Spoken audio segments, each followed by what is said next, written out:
Hi dears, welcome to EdDream BCom online class. Today we are discussing Principles of Marketing, Unit 12, Channel of Distribution, Portion 2nd. കഴിഞ്ഞ ചാപ്റ്ററിലും നമ്മൾ channel of distribution ആണ് പഠിച്ചത്. എന്താണ് channel of distribution, അതിൻ്റെ different types of channel, ആരൊക്കെയാണ് അതിൽ participants എന്നൊക്കെ നമ്മൾ പഠിച്ചു. അപ്പോൾ അതിൽ ചാനൽ ഓഫ് ഡിസ്ട്രിബ്യൂഷൻ എന്ന് പറഞ്ഞു കഴിഞ്ഞാൽ സിമ്പിൾ സെൻസിൽ പറയുകയാണെങ്കിൽ the network of institutions which transfers product from manufacturer to consumer. പ്രൊഡ്യൂസേഴ്സിൻ്റെ കയ്യിൽ നിന്ന് അന്തിമമായിട്ടുള്ള ഉപഭോക്താക്കളിലേക്ക് ഉൽപ്പന്നങ്ങളും സേവനങ്ങളും എത്തിക്കുന്ന ആളുകളാണ്. അതിൻ്റെ ഒരു കൂട്ടം ഇൻസ്റ്റിറ്റ്യൂഷൻസിൻ്റെ നെറ്റ്വർക്കിനെയാണ് നമ്മൾ എന്ത് പറയുന്നത്, ചാനൽ ഓഫ് ഡിസ്ട്രിബ്യൂഷൻ എന്ന് പറയുന്നത്. അപ്പോൾ ആ ചാനൽ ഓഫ് ഡിസ്ട്രിബ്യൂഷനിൽ പ്രധാനമായും 3 പാർട്ടിസിപ്പൻസ് ആണുള്ളതൊക്കെ നമ്മൾ പറഞ്ഞിരുന്നു. നമ്മുടെ മാനുഫാക്ചറേഴ്സ് ഉണ്ടായിരിക്കും, അതേപോലെ തന്നെ ഫെസിലിറ്റേറ്റിംഗ് ഏജൻറ്റ്സ് ഉണ്ടായിരിക്കും, ദെൻ ഇൻ്റർമീഡിയറീസ് ഉണ്ടാവും. അപ്പോൾ ആ ഇൻ്റർമീഡിയറീസിൽ വരുന്ന ആളുകളാണ് പ്രധാനമായും ഇതിൽ വരുന്ന പല ഫങ്ഷൻസും ഫിസിക്കൽ ഡിസ്ട്രിബ്യൂഷൻ എന്ന് പറയുന്ന ആ ഫങ്ഷൻ ചെയ്യുന്നത്. ഫിസിക്കൽ ഡിസ്ട്രിബ്യൂഷൻ എന്ന് പറയുമ്പോൾ നമ്മുടെ ആ ഫിസിക്കൽ ഔട്ട്പുട്ടിനെ ആ മാനുഫാക്ചറേഴ്സിൽ നിന്ന് ആരിലേക്ക് എത്തിക്കുന്നു, നമ്മളുടെ കൺസ്യൂമേഴ്സിലേക്ക് എത്തിക്കുന്നു. അങ്ങനെ എത്തിക്കുന്ന സമയത്ത് അവർ ഒരുപാട് ഫങ്ഷൻസ് അതിൽ പെർഫോം ചെയ്യുന്നുണ്ട്. ബൈയിങ് ഉണ്ട്, അസംബ്ലിങ് ഉണ്ട്, റിസ്ക് ടേക്കിംഗ് ഉണ്ട്, ബ്രാൻഡിങ്, അതേപോലെ തന്നെ ഗ്രേഡിങ്, അങ്ങനെ കുറേ ജോലികളും അവർ ചെയ്യുന്നുണ്ട്. ആ കാര്യങ്ങളെല്ലാം നമ്മളുടെ മിഡിൽമാൻ, അതിൻ്റെ ഇടയിലുള്ള ആ ഇൻ്റർമീഡിയറീസ് ആണ് ചെയ്യുന്നത്. അപ്പോൾ ഈ ഇൻ്റർമീഡിയറീസിനെ കുറിച്ച് ഒന്ന് ഡീറ്റെയിൽ ആയി പഠിക്കുകയാണ് ഇവിടെ ചെയ്യുന്നത്. അതായത് ആ ഫെസിലിറ്റേറ്റിംഗ് ഏജൻസീസ് അല്ല, നമ്മളിപ്പോൾ ബാങ്കിങ്, ട്രാൻസ്പോർട്ടേഷൻ എന്നൊക്കെ പറയാറുണ്ട്, അവരല്ല. ഫിസിക്കൽ ഡിസ്ട്രിബ്യൂഷനിൽ ആക്ച്വൽ വർക്കുകൾ ചെയ്യുന്ന ആളുകൾ, assembling, grading, storing, warehousing, അങ്ങനെ പറയുന്ന ജോലികൾ ചെയ്യുന്ന, റിസ്ക് ടേക്ക് ചെയ്യുന്ന ഇൻ്റർമീഡിയറീസിനെ കുറിച്ചാണ് ചാനൽ ഓഫ് ഡിസ്ട്രിബ്യൂഷൻ സെക്കൻഡിൽ നമ്മൾ ഡീറ്റെയിൽ ആയി പഠിക്കുന്നത്. അപ്പോൾ അവർ നമ്മൾക്ക് പ്രൊവൈഡ് ചെയ്യുന്ന, അല്ലെങ്കിൽ അവരുടെ ആ റോളിൻ്റെ ഇമ്പോർട്ടൻസ് എന്ന് പറയുന്നത്, അല്ലെങ്കിൽ അവരുടെ മെയിൻ ആയിട്ടുള്ള ഫങ്ഷൻസ് എന്ന് പറയുന്നത്, ഏറ്റവും ആദ്യമായി ക്രിയേഷൻ ഓഫ് യൂട്ടിലിറ്റീസ്. നമ്മളുടെ കൺസ്യൂമേഴ്സിന് ഒരുപാട് യൂട്ടിലിറ്റി പ്രൊവൈഡ് ചെയ്യുന്നുണ്ട്. Time utility, place utility, form utility, ownership utility, അല്ലെങ്കിൽ അതിനെ പൊസഷൻ യൂട്ടിലിറ്റി എന്ന് നമ്മൾ പറയാറുണ്ട്.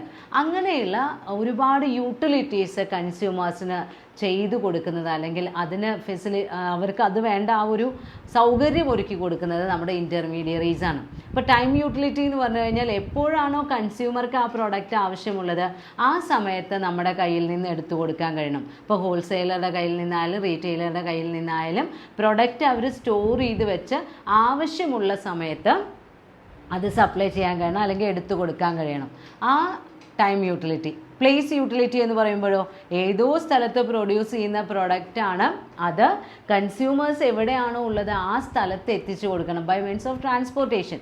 അപ്പോൾ ആ രീതിയിലുള്ള സൗകര്യങ്ങളും നമ്മുടെ ഹോൾസെയിലേഴ്സും റീറ്റെയിലേഴ്സും ചെയ്യുന്നുണ്ട്. എവിടെയോ പ്രൊഡ്യൂസ് ചെയ്യപ്പെടുന്ന പ്രൊഡക്റ്റാണ് നമ്മുടെ വീടിൻ്റെ തൊട്ടടുത്തുള്ള സൂപ്പർ മാർക്കറ്റിൽ പോയി നമ്മൾക്ക് വാങ്ങാൻ കഴിയുന്നത്. അപ്പോൾ അങ്ങനെ place utility.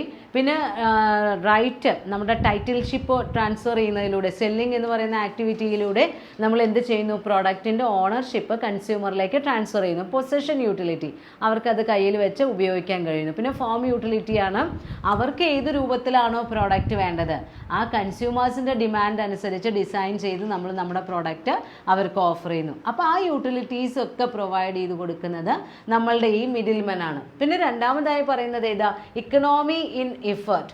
Economy in effort എന്ന് പറയുമ്പോൾ സാധാരണയായി ഒരു മാനുഫാക്ചറർ അദ്ദേഹത്തിൻ്റെ എല്ലാ കൺസ്യൂമേഴ്സിനെയും ഡയറക്റ്റ് കോണ്ടാക്ട് ചെയ്ത് പ്രൊഡക്റ്റ് അവരുടെ കൈകളിലേക്ക് എത്തിച്ചു കൊടുക്കണമെങ്കിൽ ഒരുപാട് പരിശ്രമം അതിനാവശ്യമാണ്. എന്നാൽ ഇത് തന്നെ ഇപ്പോൾ നമ്മൾ ഒരു മാനുഫാക്ചററും ഇടയിലൊരു മിഡിൽമാനും ഉണ്ടെങ്കിൽ ഈ മാനുഫാക്ചറുടെ എഫേർട്ടിന് വളരെയധികം വ്യത്യാസം ഉണ്ടാവും. അപ്പോൾ നമുക്ക് ചെറിയൊരു എക്സാമ്പിൾ എടുത്ത് നോക്കാം. ഇപ്പോൾ ഒരു മാനുഫാക്ചറർ, ആ മാനുഫാക്ചററും ഒരു 4 കൺസ്യൂമർ ഉണ്ടെന്ന് വിചാരിക്കാം. Consumer, consumer, consumer, consumer.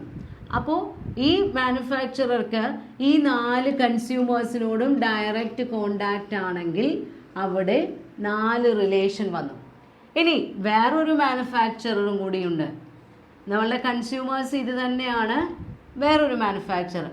അപ്പോൾ ആ മാനുഫാക്ചറർക്കും ഈ 4 കൺസ്യൂമേഴ്സിനോടും റിലേഷൻ ഉണ്ട്. അപ്പോൾ നോക്കി നോക്കൂ, ടോട്ടൽ 8 റിലേഷൻ, 8 കോണ്ടാക്റ്റ്. ആ 8 രീതിയിൽ ഇവർക്ക് അത്രയും കോസ്റ്റ് ഇൻകർ ചെയ്യും. ഓരോ പ്രോഡക്റ്റും ഈ 8 പേരിലേക്ക് എത്തിക്കണം. ഇതേ സാഹചര്യം 2 മാനുഫാക്ചററും ഒരു മിഡിൽ മാനും ഉണ്ടെന്ന് വിചാരിക്കാം. ഇതേപോലെ 4 കൺസ്യൂമേഴ്സുമാണ്. അപ്പോൾ അവിടെ ഉണ്ടാകുന്ന കോണ്ടാക്റ്റിൻ്റെ അളവ് എന്ന് പറയുന്നത് മാനുഫാക്ചറേഴ്സിന് ഡയറക്റ്റ് ആയിട്ട് മിഡിൽ മാനോട് മാത്രമാണ് കോണ്ടാക്ട്.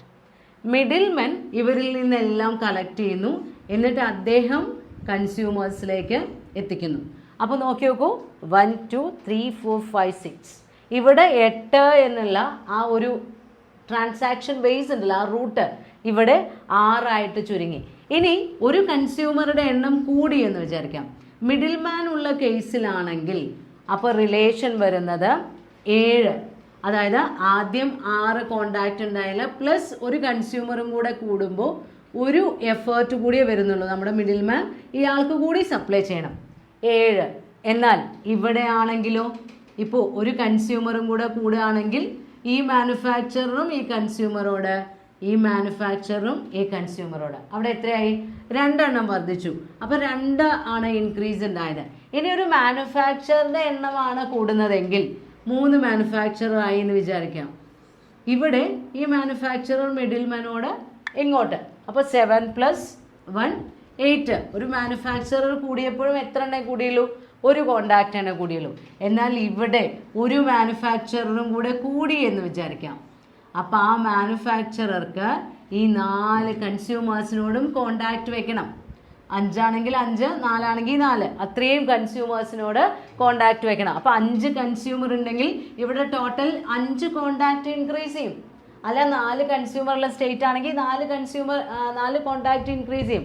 ഇവിടെ ഒരു എണ്ണമേ കൂടുന്നുള്ളൂ. അപ്പോൾ മിഡിൽ മാൻ ഉണ്ടെങ്കിൽ അപ്രോച്ച് ചെയ്യാൻ, നമുക്ക് കൺസ്യൂമേഴ്സിലേക്ക് മാനുഫാക്ചറേഴ്സിന് എത്തിച്ചേരാൻ വളരെയധികം എളുപ്പമാണ്. ഡിഫറെൻറ്റ് മാനുഫാക്ചറേഴ്സും ഡിഫറെൻറ്റ് കൺസ്യൂമേഴ്സും ഉണ്ടെങ്കിൽ ഇടയിൽ ഒരു മിഡിൽ മാൻ ഉണ്ടെങ്കിൽ അവരുടെ ഫങ്ഷൻ വളരെ ഈസിയാവും. നിങ്ങളുടെ ടെക്സ്റ്റിൽ 10 കൺസ്യൂമറും 4 മാനുഫാക്ചറും ഒക്കെ ഉള്ളതിൻ്റെ ഒരു റിലേഷനൊക്കെ അവിടെ കൊടുത്തിട്ടുണ്ട്. ജസ്റ്റ് നിങ്ങളത് നോക്കി മനസ്സിലാക്കാം. അപ്പോൾ മാർക്കറ്റ് കവറേജ് നടത്തുമ്പോഴാണെങ്കിലും അതേപോലെ തന്നെ എഫേർട്സ് എടുക്കുന്ന കാര്യത്തിലാണെങ്കിലും നമ്മൾക്ക് മിഡിൽ മാൻ ഇടയിലുണ്ടെങ്കിൽ വളരെയധികം സൗകര്യമായിരിക്കും. അപ്പോൾ അത് തന്നെയാണ് അടുത്തതിൽ പറയുന്നത്, market coverage. Total market cover ചെയ്യുന്ന സമയത്ത് പ്രൊഡ്യൂസേഴ്സ് ഡയറക്റ്റായി കൺസ്യൂമേഴ്സിനെ അപ്രോച്ച് ചെയ്യുക എന്ന് പറയുന്നത് അത്രയധികം എക്സ്പെൻസീവാണ്. സ്കാറ്റേർഡ് കൺസ്യൂമേഴ്സ് ആണെങ്കിൽ, വളരെ ചെറിയൊരു മാർക്കറ്റ് സെഗ്മെൻറ്റും കുറച്ച് കൺസ്യൂമേഴ്സ് ഉള്ളെങ്കിൽ നമുക്ക് അത്ര അധികം തോന്നില്ല. പക്ഷേ വൈഡ് വെറൈറ്റി ഓഫ് കൺസ്യൂമേഴ്സിനെ സാറ്റിസ്ഫൈ ചെയ്യുന്ന സമയത്ത് മിഡിൽ മാൻ ഇല്ലെങ്കിൽ നമ്മൾക്ക് അത്രയും ഈസിയായി മാർക്കറ്റ് കവർ ചെയ്യാൻ കഴിയില്ല. പിന്നെ അടുത്തതിൽ പറയുന്നുണ്ട്, provide local convenience to consumers. നമ്മളുടെ കൺസ്യൂമേഴ്സിന് ഏറ്റവും അടുത്തുള്ള ഒരു റീറ്റെയിൽ ഷോപ്പിൽ പോയിട്ടായിരിക്കും പ്രോഡക്റ്റ് വാങ്ങിക്കുന്നത്. അപ്പോൾ നമ്മുടെ നാട്ടിൽ തന്നെയുള്ള റീറ്റെയിലേഴ്സ് ആണെങ്കിൽ ആ കൺസ്യൂമേഴ്സിനെ കുറിച്ച് നന്നായി അറിയുന്നുണ്ടാവും. അവരുടെ പർച്ചേസിങ് ബിഹേവിയർ, അവർക്ക് എന്തൊക്കെ പ്രോഡക്റ്റാണ് വേണ്ടത്. അങ്ങനെ കൺസ്യൂമേഴ്സിന് ഏറ്റവും കൺവീനിയൻ്റ് ആയ രീതിയിൽ ഷോപ്പിംഗ് സെൻറ്റേഴ്സ് തുടങ്ങണമെങ്കിൽ നമ്മൾ എന്ത് ചെയ്യണം? മാനുഫാക്ചറേഴ്സ് റീറ്റെയിലേഴ്സിനെയും ഹോൾസെയിലേഴ്സിനെയൊക്കെ കണക്ട് ചെയ്യാണ് നല്ലത്. മിഡിൽ മാൻ ഉള്ളതാണ് നമ്മൾക്ക് നല്ലത്. Then provide field stock. നമ്മൾക്ക് നമ്മുടെ റീറ്റെയിലേഴ്സും ഹോൾസെയിലേഴ്സും ഇടയിലുണ്ടെങ്കിൽ മാനുഫാക്ചറർക്ക് വേണ്ടി അവർ തന്നെ പ്രോഡക്റ്റ് സ്റ്റോക്ക് ചെയ്യും. അവർക്ക് ആവശ്യമുള്ള സമയത്ത് അവരുടെ കടയിൽ വരുന്ന കൺസ്യൂമേഴ്സിന് എടുത്തു കൊടുക്കാൻ വേണ്ടി അവർ പ്രോഡക്റ്റ് സ്റ്റോക്ക് ചെയ്യും. ഇങ്ങനെയുള്ള മിഡിൽമാൻ ഇടയിലില്ലെങ്കിൽ നമ്മുടെ മാനുഫാക്ചറർ തന്നെ ഓരോ സിറ്റിയിലും ഓരോ കോർണറിലും പോയിട്ട് അവർ തന്നെ അവരുടെ വെയർഹൗസുകൾ ഓപ്പൺ ചെയ്യേണ്ടതായി വരും. അപ്പോൾ മിഡിൽമാൻ ഇടയിലുണ്ടെങ്കിൽ ആ ഫീൽഡ് സ്റ്റോക്കിൻ്റെ ഒരു പ്രശ്നം വരുന്നില്ല. കാരണം ഡിഫറെൻറ്റ് സിറ്റീസിൽ നമ്മുടെ ഡിഫറെൻറ്റ് മിഡിൽ മാൻ, ഹോൾസെയിലറോ റീറ്റെയിലറോ ആവട്ടെ, അവർ സ്റ്റോക്ക് മെയിൻറ്റെയിൻ ചെയ്യും. പിന്നെ വരുന്നത് ഏതാ? ഫിനാൻസിങ് ആണ്.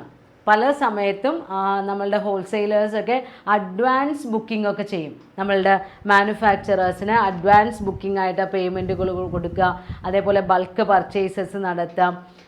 പലപ്പോഴും ആ രീതിയിൽ ഫിനാൻസിങ് ഫെസിലിറ്റി കൂടി പ്രൊവൈഡ് ചെയ്യുന്നുണ്ട്. ഫീൽഡ് സ്റ്റോക്കൊക്കെ ഹാൻഡിൽ ചെയ്യുന്നത് അവരാണ്. അപ്പോൾ ഐഡിൽ സ്റ്റോക്കിൻ്റെ ഫണ്ടിൻ്റെ പ്രശ്നം മാനുഫാക്ചറർക്ക് വരുന്നില്ല. അഡ്വാൻസ് ഫണ്ട് കിട്ടുന്നത് കൊണ്ട് തന്നെ കറൻ്റ്ലി മൂവ്മെൻറ്റ്സിനൊന്നും ഫണ്ടിൻ്റെ പ്രശ്നം വരില്ല.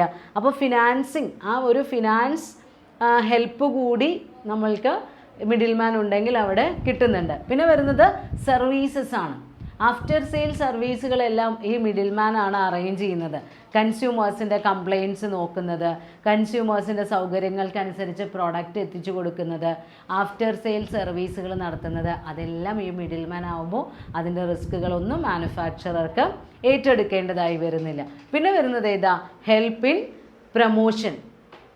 അവരുടെ ഷോറൂമുകളിൽ ഡിസ്പ്ലേ വെച്ചുകൊണ്ടും അവിടെ വരുന്ന കൺസ്യൂമേഴ്സിനോട് മൗത്ത് പബ്ലിസിറ്റി നൽകിക്കൊണ്ടും അവരുടെ ലൊക്കാലിറ്റിയിൽ അവരുടെ കടയുടെ പരസ്യത്തിൻ്റെ കൂടെ നമ്മുടെ മാനുഫാക്ചറേഴ്സിൻ്റെ പ്രോഡക്റ്റിൻ്റെ പരസ്യം കൂടിയായി. അപ്പോൾ പ്രൊമോഷണൽ ആക്ടിവിറ്റീസിൽ നമ്മുടെ മിഡിൽമാൻ കാര്യമായ എഫേർട്സ് എടുക്കുന്നുണ്ട്. അതുകൊണ്ട് തന്നെ അതിനും ഇവരുണ്ടെങ്കിൽ മാനുഫാക്ചറേഴ്സിന് അത്രയും കൺവീനിയൻസ് ആണ്. അപ്പോൾ മിഡിൽമാൻ ഇടയിൽ വരുന്നത് കൊണ്ട് മാനുഫാക്ചറേഴ്സിന് ഒരുപാട് അഡ്വാൻറ്റേജസ് കിട്ടുന്നുണ്ട്. അദ്ദേഹത്തിൻ്റെ ജോലി പകുതിയോളം കുറയുന്നുണ്ട് എന്ന് പറയാം. അപ്പോൾ എത്രയും നല്ല രീതിയിൽ നമ്മൾ എന്ത് ചെയ്യണം? മിഡിൽമാനെ കൃത്യമായി എഫിഷ്യൻ്റായി ഹാൻഡിൽ ചെയ്യണം. കാരണം നമ്മുടെ വർക്കിൻ്റെ പകുതിയിലധികം അവരെ ഏറ്റെടുത്ത് ചെയ്യുന്നുണ്ട്. ഗ്രേഡിങ്, വെയർ ഹൗസിങ്, പാക്കിങ് തുടങ്ങിയത്. അപ്പോൾ ചാനൽ ഓഫ് ഡിസ്ട്രിബ്യൂഷനിലെ ആ ഇൻ്റർമീഡിയറീസ് ആണ് ഈ ഫിസിക്കൽ ഡിസ്ട്രിബ്യൂഷനിൽ ഇത്രയും ഫങ്ഷൻസ് പെർഫോം ചെയ്യുന്നത്. മിഡിൽ മാനിൻ്റെ കേസ് നമ്മൾ പറഞ്ഞു, they are acting as A connecting link between producer and consumer. അതിൽ ഏതൊക്കെ ടൈപ്സ് ഓഫ് മിഡിൽ മാൻ ആണ് ഉള്ളത്? ഫിസിക്കൽ ഡിസ്ട്രിബ്യൂഷൻ ഫെസിലിറ്റേറ്റ് ചെയ്യുന്ന ആളുകളാണ്, മാർക്കറ്റിംഗ് ഫംഗ്ഷൻ പെർഫോം ചെയ്യുന്നതാണ്. ഇതിൽ 2 കാറ്റഗറിയാണുള്ളത്, primary participant and ancillary participants. Physical distribution നടത്തുന്ന സമയത്ത് ആ മാർക്കറ്റിംഗ് ഫങ്ഷൻസ് ഒക്കെ കൃത്യമായി പെർഫോം ചെയ്യുകയും പ്രൊഡക്റ്റിൻ്റെ ടൈറ്റിലൊക്കെ ഏറ്റെടുക്കുകയും അതിൻ്റെ റിസ്ക് ഏറ്റെടുക്കുകയും ഒക്കെ ചെയ്യുന്ന പ്രധാനപ്പെട്ട എല്ലാ കാര്യങ്ങളിലും ഇടപെടുന്ന ആളുകളാണ് പ്രൈമറി പാർട്ടിസിപ്പൻസ് എന്ന് പറയുന്നത്. അവർ ആ പ്രോഡക്ട്സിൻ്റെ എല്ലാ തരത്തിലുള്ള റിസ്ക്കും കൈകാര്യം ചെയ്യുന്നു. ആൻസിലറി പാർട്ടിസിപ്പൻസ് എന്ന് പറയുമ്പോൾ അവർ ഓണർഷിപ്പ് ഒന്നും ഏറ്റെടുക്കുന്നില്ല. പ്രൊഡക്റ്റിൻ്റെ ഫിസിക്കൽ ഡിസ്ട്രിബ്യൂഷനിൽ പ്രൊഡക്റ്റിൻ്റെ ടൈറ്റിലോ ഓണർഷിപ്പോ ഒന്നും ഏറ്റെടുക്കുന്നില്ല. പകരം ഈ മാർക്കറ്റിംഗ് ഫംഗ്ഷനെ അല്ലെങ്കിൽ ഈ ഫിസിക്കൽ ഡിസ്ട്രിബ്യൂഷനെ സഹായിക്കുന്നു, അതിനുവേണ്ട സൗകര്യങ്ങൾ ചെയ്തു കൊടുക്കുന്നു. അവരാണ് ആൻസിലറി പാർട്ടിസിപ്പൻസ് അല്ലെങ്കിൽ ഫെസിലിറ്റേറ്റിംഗ് പാർട്ടിസിപ്പൻസ് എന്ന് പറയുന്നത്. ഈ പ്രൈമറി പാർട്ടിസിപ്പൻസിനെ വീണ്ടും 2ആയി ഡിവൈഡ് ചെയ്യുന്നുണ്ട്: functional middleman, merchant middleman. Functional middleman എന്ന് പറയുമ്പോൾ നമ്മളുടെ ഫിസിക്കൽ ഡിസ്ട്രിബ്യൂഷനിൽ വരുന്ന പല പല ഫങ്ഷൻസ് ചെയ്യുന്ന ആളുകൾ. നമ്മൾക്ക് ആ പ്രോഡക്റ്റ് കസ്റ്റമേഴ്സിൻ്റെ കയ്യിലേക്ക് എത്തിക്കണ്ടേ?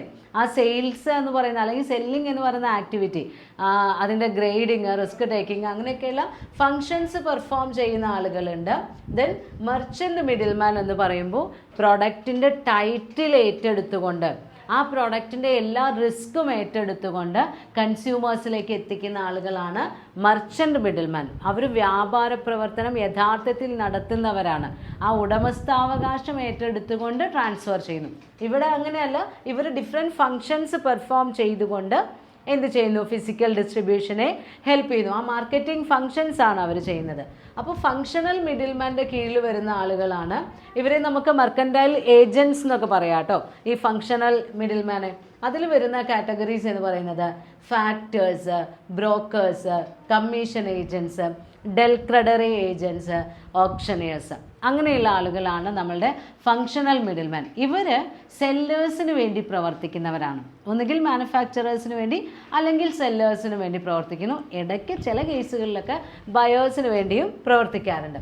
അപ്പോൾ ഫാക്ടേഴ്സ് എന്ന് പറയുമ്പോൾ ഒരു സെല്ലറെ റെപ്രസെൻ്റ് ചെയ്തുകൊണ്ട് അദ്ദേഹത്തിൻ്റെ ഗുഡ്സ് വിൽക്കുന്ന ആളാണ്. നമ്മൾക്കൊരു ഓണർ ഉണ്ടാവും.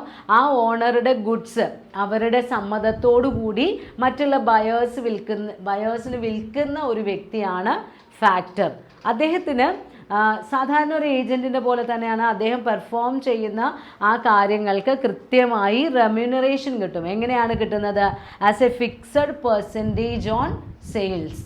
അപ്പോൾ ഒരു ഏജൻറ്റിനെ പോലെയാണ് പ്രവർത്തിക്കുന്നതെന്ന് പറഞ്ഞു. അപ്പോൾ അദ്ദേഹത്തിൻ്റെ പ്രിൻസിപ്പലായിട്ടുള്ള നമ്മളുടെ സെല്ലറുടെ കയ്യിൽ നിന്ന് അല്ലെങ്കിൽ മാനുഫാക്ചറുടെ കയ്യിൽ നിന്ന് എത്ര സെയിൽസ് ആണോ ഇദ്ദേഹം വർക്ക് ചെയ്ത് ഉണ്ടാക്കുന്നത്, ആ സെയിൽസിൻ്റെ ഒരു നിശ്ചിത ശതമാനം കമ്മീഷനായിട്ട് ഫാക്ടർക്ക് കിട്ടും.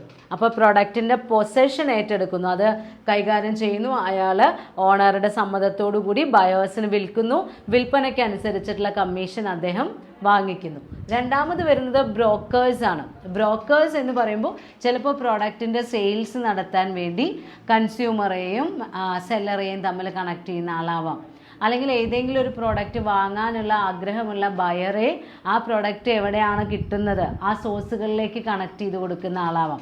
അപ്പോൾ ബയറേയും സെല്ലറേയും തമ്മിൽ കണക്ട് ചെയ്ത് കൊടുക്കുന്ന ഇൻ്റർമീഡിയറീസ് ആണ് ബ്രോക്കേഴ്സ്. അവർ സെല്ലറുടെ ഏജൻ്റായിട്ടും പ്രവർത്തിക്കും, ബയേഴ്സ് ഏജൻ്റായിട്ടും പ്രവർത്തിക്കും. രണ്ട് രീതിയിലാണെങ്കിലും അവരുടെ പ്രവർത്തനങ്ങൾക്ക് അവരെന്ത് വാങ്ങിക്കുന്നു? കമ്മീഷനാണ് വാങ്ങിക്കുന്നത്. നിശ്ചിത ശതമാനം അവർ പറഞ്ഞിട്ടുണ്ടായിരിക്കും, അവരുടെ വർക്കിന് ഇത്ര രൂപ പർച്ചേസ് പ്രൈസ് അല്ലെങ്കിൽ സെല്ലിംഗ് പ്രൈസിൻ്റെ ഇത്ര ശതമാനം എന്ന് പറഞ്ഞ് നമ്മളുടെ ബ്രോക്കേഴ്സ് അവർ ചെയ്യുന്ന പ്രവർത്തിക്ക് കമ്മീഷൻ വാങ്ങിക്കുന്നു. പിന്നെ വരുന്നത് കമ്മീഷൻ ഏജൻറ്റ്സ് തന്നെയാണ്. പേരിൽ തന്നെയുണ്ട്, സെയിൽസ് നടത്താൻ വേണ്ടിയൊക്കെ നമ്മൾ ഇത്ര രൂപയുടെ സെയിൽസ് ഉണ്ടായാൽ ഇത്ര രൂപ നിങ്ങൾക്ക് കമ്മീഷൻ തരാം എന്ന് പറഞ്ഞ് നമ്മൾ ഏൽപ്പിക്കുന്ന ആളുകളാണ് കമ്മീഷൻ ഏജൻറ്റ്സ്. ആ കമ്മീഷൻ ഏജൻസിൻ്റെ തന്നെ ഒരു സ്പെഷ്യലൈസ്ഡ് ഫോമാണ് del credere agent. Del credere agent എന്ന് പറഞ്ഞു കഴിഞ്ഞാൽ അദ്ദേഹത്തിന് ഒരു സ്പെഷ്യൽ കമ്മീഷൻ കൂടി കിട്ടും. ക്രെഡിറ്റ് സെയിൽസ് ഒക്കെ നടത്തുന്ന സമയത്ത് അതിൻ്റെ കളക്ഷൻ ബാഡ് ഡെപ്റ്റ് ഇല്ലാതെ പിരിച്ചെടുക്കാൻ വേണ്ടി കുറച്ച് അഡീഷണൽ എഫേർട്ട് എടുക്കും. അപ്പോൾ വെറും സെയിൽസിന് മാത്രമല്ല, ആ സെയിൽസിൻ്റെ റവന്യൂ കളക്ട് ചെയ്തെടുക്കാൻ കൂടി എഫേർട്ട് ഇടുന്ന ആളാണ്. അതിനുവേണ്ടി അവർക്ക് സ്പെഷ്യൽ കമ്മീഷൻ കൊടുക്കുന്നുണ്ട്, അതാണ് ഡെൽ ക്രെഡറെ കമ്മീഷൻ. അവർ ആ റിസ്ക് ഓഫ് ബാഡ് ഡെപ്റ്റ് ഒഴിവാക്കാൻ വേണ്ടി പരിശ്രമിക്കുന്നവരാണ്. ലാസ്റ്റിൽ വരുന്നത് ഓപ്ഷനിയേഴ്സ് ആണ്, ലേലം വിളിക്കുന്ന ആളുകൾ. ഇവരും ഏജൻസ് തന്നെയാണ്. നമ്മൾ ഏതെങ്കിലും പ്രോഡക്റ്റൊക്കെ ലേലം വിളിച്ച് വിൽക്കാൻ വേണ്ടി ഏൽപ്പിക്കുന്ന ആളുകളാണ് ഇവർ. ഇവരോട് നമ്മൾ ഓതറൈസ് ചെയ്ത് കൊടുത്തിട്ടുണ്ടാവും മിനിമം ഇത്ര രൂപയ്ക്ക്, റിസർവ് പ്രൈസ് എന്നൊക്കെ പറയും. ആ പ്രൈസ് മുതലാണ് അതിൻ്റെ ലേലം വിളി തുടങ്ങാം. എന്നിട്ട് ആരാണോ ഹയസ്റ്റ് പ്രൈസ് ബിഡ് ചെയ്യുന്നത്, ഇത്ര രൂപയ്ക്ക് വാങ്ങാം, ഇത്ര രൂപയ്ക്ക് വാങ്ങാം, അപ്പോൾ 1 തരം 2 തരം എന്നൊക്കെ പറഞ്ഞ് 3 തരം എന്ന് പറഞ്ഞു കഴിഞ്ഞാൽ അവിടെ ലേലം ഉറപ്പിക്കും. അപ്പോൾ ആരാണോ ഹയസ്റ്റ് പ്രൈസിന് ബിഡ് ചെയ്യുന്നത് അവർക്ക് ആ പ്രോഡക്റ്റ് കൊടുക്കുന്നു. ഇവർക്കും നമ്മുടെ ഓപ്ഷനിയേഴ്സിന് നമ്മൾ എന്താ കൊടുക്കുന്നത്? സെയിൽസിനെ ബേസ് ചെയ്തുകൊണ്ട് എത്ര രൂപയ്ക്ക് വിൽക്കുന്നു എന്ന് നോക്കി അതിനെ ബേസ് ചെയ്തിട്ടുള്ള കമ്മീഷനാണ് നൽകുന്നത്. അപ്പോൾ ഫാക്ടേഴ്സ് ആണെങ്കിലും ബ്രോക്കേഴ്സ് ആണെങ്കിലും കമ്മീഷൻ ഏജൻ്റ് ആണെങ്കിലും ഡെൽ ക്രെഡറെ ഏജൻ്റ് ആണെങ്കിലും ഓപ്ഷനിയേഴ്സ് ആണെങ്കിലും നമ്മളുടെ മിഡിൽമെൻസ് ആണ്. പർച്ചേസ് നമ്മുടെ മാനുഫാക്ചറിൽ നിന്ന് പ്രോഡക്ട്സ് പർച്ചേസ് ചെയ്ത് അൾട്ടിമേറ്റ് കൺസ്യൂമേഴ്സിലേക്ക് എത്തിച്ചു കൊടുക്കുന്ന ആ മാർക്കറ്റിംഗ് ഫങ്ഷൻസ് പെർഫോം ചെയ്യുന്നവരാണ്. അപ്പോൾ പ്രൈമറി പാർട്ടിസിപ്പൻസിൻ്റെ ഫസ്റ്റ് ഗ്രൂപ്പാണിത്. പ്രൈമറി പാർട്ടിസിപ്പൻസിൻ്റെ സെക്കൻഡ് ഗ്രൂപ്പ്സ് ആണ് മർച്ചൻ്റ് മിഡിൽമാൻ എന്ന് പറയുന്നത്. നമ്മൾ പറഞ്ഞു ഇവർക്കുള്ള പ്രത്യേകത, ഇവർ ഓണർഷിപ്പ് ടൈറ്റിൽ ഏറ്റെടുക്കുകയും റിസ്ക് ടേക്കിംഗ് നടത്തുകയും ചെയ്യുന്ന ആളുകളാണ്. ഹോൾസെയിലറാണ്. അതിൽ മെയിനായിട്ട് 2 ആൾക്കാരെയാണ് പറയുന്നത്, ഹോൾസെയിലർ ആൻഡ് റീറ്റെയിലർ. അതായത് producer to wholesaler to retailer to consumer. അങ്ങനെയാണ് നോർമലി ചാനൽ ഓഫ് ഡിസ്ട്രിബ്യൂഷനിൽ പ്രോഡക്റ്റ് പാസ് ചെയ്യുന്നത്. അപ്പോൾ മാനുഫാക്ചറേഴ്സിൽ നിന്ന് അല്ലെങ്കിൽ പ്രൊഡ്യൂസേഴ്സിൻ്റെ കയ്യിൽ നിന്ന് ഹോൾസെയിലർ പൈസ കൊടുത്ത് പ്രോഡക്റ്റ് വാങ്ങിക്കുന്നു, റിസ്ക് ടേക്ക് ചെയ്യുന്നു. ആ പ്രോഡക്റ്റ് അതിൻ്റെ ഡിമാൻഡ് പോവുകയും എന്തെങ്കിലും ചെയ്തു കഴിഞ്ഞാൽ നഷ്ടം ഇയാൾ സഹിക്കണം. അപ്പോൾ റിസ്ക് ഏറ്റെടുക്കുന്ന ആളാണ്, ഓണർഷിപ്പ് ഏറ്റെടുക്കുന്ന ആളാണ് ഹോൾസെയിലർ. ഹോൾസെയിലറിൽ നിന്ന് റീറ്റെയിലർ വാങ്ങിക്കുന്നു, റീറ്റെയിലർ കൺസ്യൂമർക്ക് കൊടുക്കുന്നു. അപ്പോൾ ചാനൽ ഓഫ് ഡിസ്ട്രിബ്യൂഷനിൽ വരുന്ന 2 ഇടനിലക്കാരാണ് നമ്മളുടെ മർച്ചൻ്റ് മിഡിൽമാൻ ആയിട്ടുള്ള ഹോൾസെയിലറും റീറ്റെയിലറും. ആൻസിലറി പാർട്ടിസിപ്പൻസ് പറയുമ്പോൾ നമ്മൾ പറഞ്ഞു ഫെസിലിറ്റേറ്റിംഗ് ഇൻസ്റ്റിറ്റ്യൂഷൻസ് ആണ്. അതിൽ ഫിനാൻഷ്യൽ ഇൻസ്റ്റിറ്റ്യൂഷൻസ് ഉണ്ടായിരിക്കാം, പല രീതിയിലുള്ള ഫിനാൻഷ്യൽ അസിസ്റ്റൻസ് ചെയ്തു കൊടുക്കുന്നു. പബ്ലിക് വെയർ ഹൗസുകൾ നമ്മൾക്ക് ടൈം യൂട്ടിലിറ്റി പ്രൊവൈഡ് ചെയ്യാൻ വേണ്ടി പ്രോഡക്റ്റ് സ്റ്റോർ ചെയ്ത് വെക്കാൻ വേണ്ടി സേവനം ചെയ്തു കൊടുക്കുന്നവരാണ്. ട്രാൻസ്പോർട്ട് കമ്പനികൾ പ്ലേസ് യൂട്ടിലിറ്റി പ്രൊവൈഡ് ചെയ്യാൻ വേണ്ടി ഏതോ മാനുഫാക്ചറിങ് പ്ലേസിലുള്ള പ്രോഡക്റ്റ് കൺസംഷൻ പ്ലേസിലേക്ക് എത്തിക്കാൻ നമ്മൾക്ക് വേണ്ട സർവീസ് ചെയ്തു തരുന്നവരാണ് transporting company. Then advertising agency, sales പ്രൊമോഷന് വേണ്ടി നമ്മുടെ പ്രോഡക്റ്റിനെ കുറിച്ചുള്ള എല്ലാ ഇൻഫർമേഷനും കൺസ്യൂമേഴ്സിലേക്ക് എത്തിക്കാനാണ് അഡ്വർടൈസ്മെൻ്റ് ഒക്കെ ചെയ്യുന്നത്. അപ്പോൾ അത് ചെയ്തു തരുന്ന ഏജൻസികൾ, ഇവരെല്ലാം ഫെസിലിറ്റേറ്റിംഗ് ഏജൻറ്റ്സ് അല്ലെങ്കിൽ ഫെസിലിറ്റേറ്റിംഗ് പാർട്ടിസിപ്പൻസ് ആണ്. അപ്പോൾ ഇത്രയും മിഡിൽമാൻ ആണ് നമ്മളുടെ ഈ ചാനൽ ഓഫ് ഡിസ്ട്രിബ്യൂഷനിൽ ഏറ്റവും സജീവമായി പ്രവർത്തിക്കുന്നത്. മർച്ചൻ്റ് മിഡിൽമാൻ ഗ്രൂപ്പിൽ വരുന്ന ആളുകൾ എന്ന് പറയുന്നത് നമ്മൾ പറഞ്ഞു wholesalers and retailers. They take title of product and transfers or resale it to others. അതായത് ഹോൾസെയിലറും റീറ്റെയിലറും എന്നുള്ള രീതിയിൽ വരുന്ന മർച്ചൻറ്റ് മിഡിൽമാൻ മാനുഫാക്ചറർ പ്രൊഡ്യൂസ് ചെയ്യുന്ന പ്രോഡക്റ്റ്. ഹോൾസെയിലർ എന്ന് പറയുന്ന ആൾ എന്ത് ചെയ്യുന്നു? He purchases goods from manufacturer and resales it to retailer. Retailer എന്ത് ചെയ്യുന്നു? Retailer purchases product from wholesaler and sells it to consumer. അപ്പോൾ റീറ്റെയിലർ ആണെങ്കിലും ഹോൾസെയിലർ ആണെങ്കിലും രണ്ടുപേരും എങ്ങനെയാണ് പ്രോഡക്ട്സ് അതിൻ്റെ ക്യാഷ് കൊടുത്ത് വാങ്ങിക്കുന്നു, എന്നിട്ട് ആ പ്രോഡക്റ്റ് തൊട്ടടുത്ത ആളിലേക്ക് പാസ് ചെയ്യുന്നു. അപ്പോൾ അവർ ആ പ്രോഡക്റ്റിൻ്റെ ഓണർഷിപ്പ്, അതിനോടൊപ്പമുള്ള റിസ്ക് എല്ലാം ഏറ്റെടുക്കുന്ന മിഡിൽമാൻ ആണ്. അവരിൽ ഫസ്റ്റ് കാറ്റഗറിയാണ് ഹോൾസെയിലർ. ഹോൾസെയിലർ നമ്മൾ പറഞ്ഞു connecting link between manufacturer and retailer. മാനുഫാക്ചറേഴ്സിൽ നിന്ന് പ്രോഡക്റ്റ് ഒരുമിച്ച് ബൾക്കായിട്ട് വാങ്ങിക്കുന്നു, എന്നിട്ട് കുറച്ചായിട്ട് റീറ്റെയിലേഴ്സിന് വിതരണം ചെയ്തു കൊടുക്കുന്നു. കാരണം റീറ്റെയിലേഴ്സ് റിമോട്ട് ഏരിയകളിലുള്ള സ്മാൾ ട്രേഡേഴ്സ് ആയിരിക്കും. ഹോൾസെയിലേഴ്സ് ഏതെങ്കിലും ഒരു പർട്ടിക്കുലർ റീജിയൻ കവർ ചെയ്യുന്ന രീതിയിലുള്ള സെല്ലേഴ്സ് ആയിരിക്കും. അപ്പോൾ അവർ മാനുഫാക്ചറേഴ്സിൽ നിന്ന് ബൾക്കായിട്ട് പ്രോഡക്റ്റ്സ് വാങ്ങിക്കുന്നു, എന്നിട്ട് സ്മാൾ ക്വാണ്ടിറ്റീസിൽ റീറ്റെയിലേഴ്സിന് ആവശ്യമുള്ള അത്രയും റീറ്റെയിലേഴ്സിന് സപ്ലൈ ചെയ്യുന്നു, അല്ലെങ്കിൽ അവർക്ക് വിൽക്കുന്നു. അപ്പോൾ ഈ ഹോൾസെയിലേഴ്സിനെയും പല രീതിയിൽ നമ്മൾ ക്ലാസിഫൈ ചെയ്യാറുണ്ട്. അതിലെ first classification based on merchandise ആണ്. അവർ ഡീൽ ചെയ്യുന്ന ഉൽപ്പന്നങ്ങൾ എങ്ങനെയാണ് അതിനെ അടിസ്ഥാനമാക്കി മൂന്നായിട്ടാണ് ഡിവൈഡ് ചെയ്തിട്ടുള്ളത്. General merchandise wholesaler, general line wholesaler, speciality or single line wholesaler. General merchandise wholesaler എന്ന് പറയുമ്പോൾ he deals with variety of product or the products are not related with each other. പലതരം പ്രോഡക്റ്റുകളുടെ പല ബാച്ചുകൾ, അതായത് ഒരു പ്രോഡക്റ്റ്, ഒരു category of product, അതിൽ നിന്നും തീർത്തും വ്യത്യസ്തമായ വേറൊരു കാറ്റഗറി ഓഫ് പ്രോഡക്റ്റ്, അതിൽ നിന്നും വ്യത്യസ്തമായ വേറൊരു കാറ്റഗറി ഓഫ് പ്രോഡക്റ്റ്. ആ രീതിയിൽ പ്രോഡക്ട്സ് കൈകാര്യം ചെയ്യുന്ന ആളുകളാണ് ജനറൽ മർക്കൻഡൈസ് ഹോൾസെയിലർ എന്ന് പറയുന്നത്. ഇപ്പോൾ നമ്മൾ എക്സാമ്പിൾ പറയുകയാണെങ്കിൽ, ഇപ്പോൾ ജനറൽ മർക്കൻഡൈസ് ഹോൾസെയിലർ എന്ന് പറയുമ്പോൾ ചിലപ്പോൾ അദ്ദേഹം ഡീൽ ചെയ്യുന്നത് ഇലക്ട്രിക്കൽ ഗുഡ്സ് ഉണ്ടായിരിക്കും, സ്പോർട്സ് ഗുഡ്സ് ഉണ്ടായിരിക്കും, കോസ്മെറ്റിക്സ് ഉണ്ടായിരിക്കും. അപ്പോൾ 2-3 തരം പ്രോഡക്റ്റ് ലൈനെ ഇദ്ദേഹം കൈകാര്യം ചെയ്യുന്നുണ്ടായിരിക്കുള്ളൂ. പക്ഷെ അതിൻ്റെ പ്രത്യേകത എന്ന് പറയുന്നത് എന്താണ്? അൺറിലേറ്റഡ് പ്രോഡക്ട്സ് ആയിരിക്കും. അതാണ് ജനറൽ മർക്കൻഡൈസ് ഹോൾസെയിലർ. പലതരം പ്രോഡക്റ്റാണ് അവർ വിൽക്കുന്നത്. 2-3 കാറ്റഗറിയേ ഉണ്ടാവുള്ളൂ, പക്ഷെ പരസ്പരം യാതൊരു ബന്ധവും ഉണ്ടാവില്ല. ദെൻ ജനറൽ ലൈൻ ഹോൾസെയിലർ ആണ്. ജനറൽ ലൈൻ ഹോൾസെയിലർ എന്ന് പറയുമ്പോൾ അദ്ദേഹം ഡീൽ ചെയ്യുന്നത് റിലേറ്റഡ് ആയിട്ടുള്ള പ്രോഡക്ട്സ് ആയിരിക്കും. ഇപ്പോൾ washing soap, detergents, tooth paste, അങ്ങനെ റിലേറ്റഡ് ആയിട്ടുള്ള ടോയ്ലറ്ററീസ് എന്ന് പറയുന്ന ആ കാറ്റഗറീസിൽ വരുന്ന പ്രോഡക്റ്റ്. അപ്പോൾ പരസ്പരം റിലേറ്റഡ് ആയിട്ടുള്ള ഒരു ലൈൻ ഓഫ് പ്രോഡക്റ്റ് കൈകാര്യം ചെയ്യുന്ന ആളാണ് general line wholesaler. Then speciality അല്ലെങ്കിൽ സിംഗിൾ ലൈൻ ഹോൾസെയിലർ എന്ന് പറയുമ്പോൾ ഏതെങ്കിലും ഒരു പെർട്ടിക്കുലർ പ്രോഡക്റ്റ് മാത്രം, അല്ലെങ്കിൽ ഒരു സിംഗിൾ ലൈൻ മാത്രം.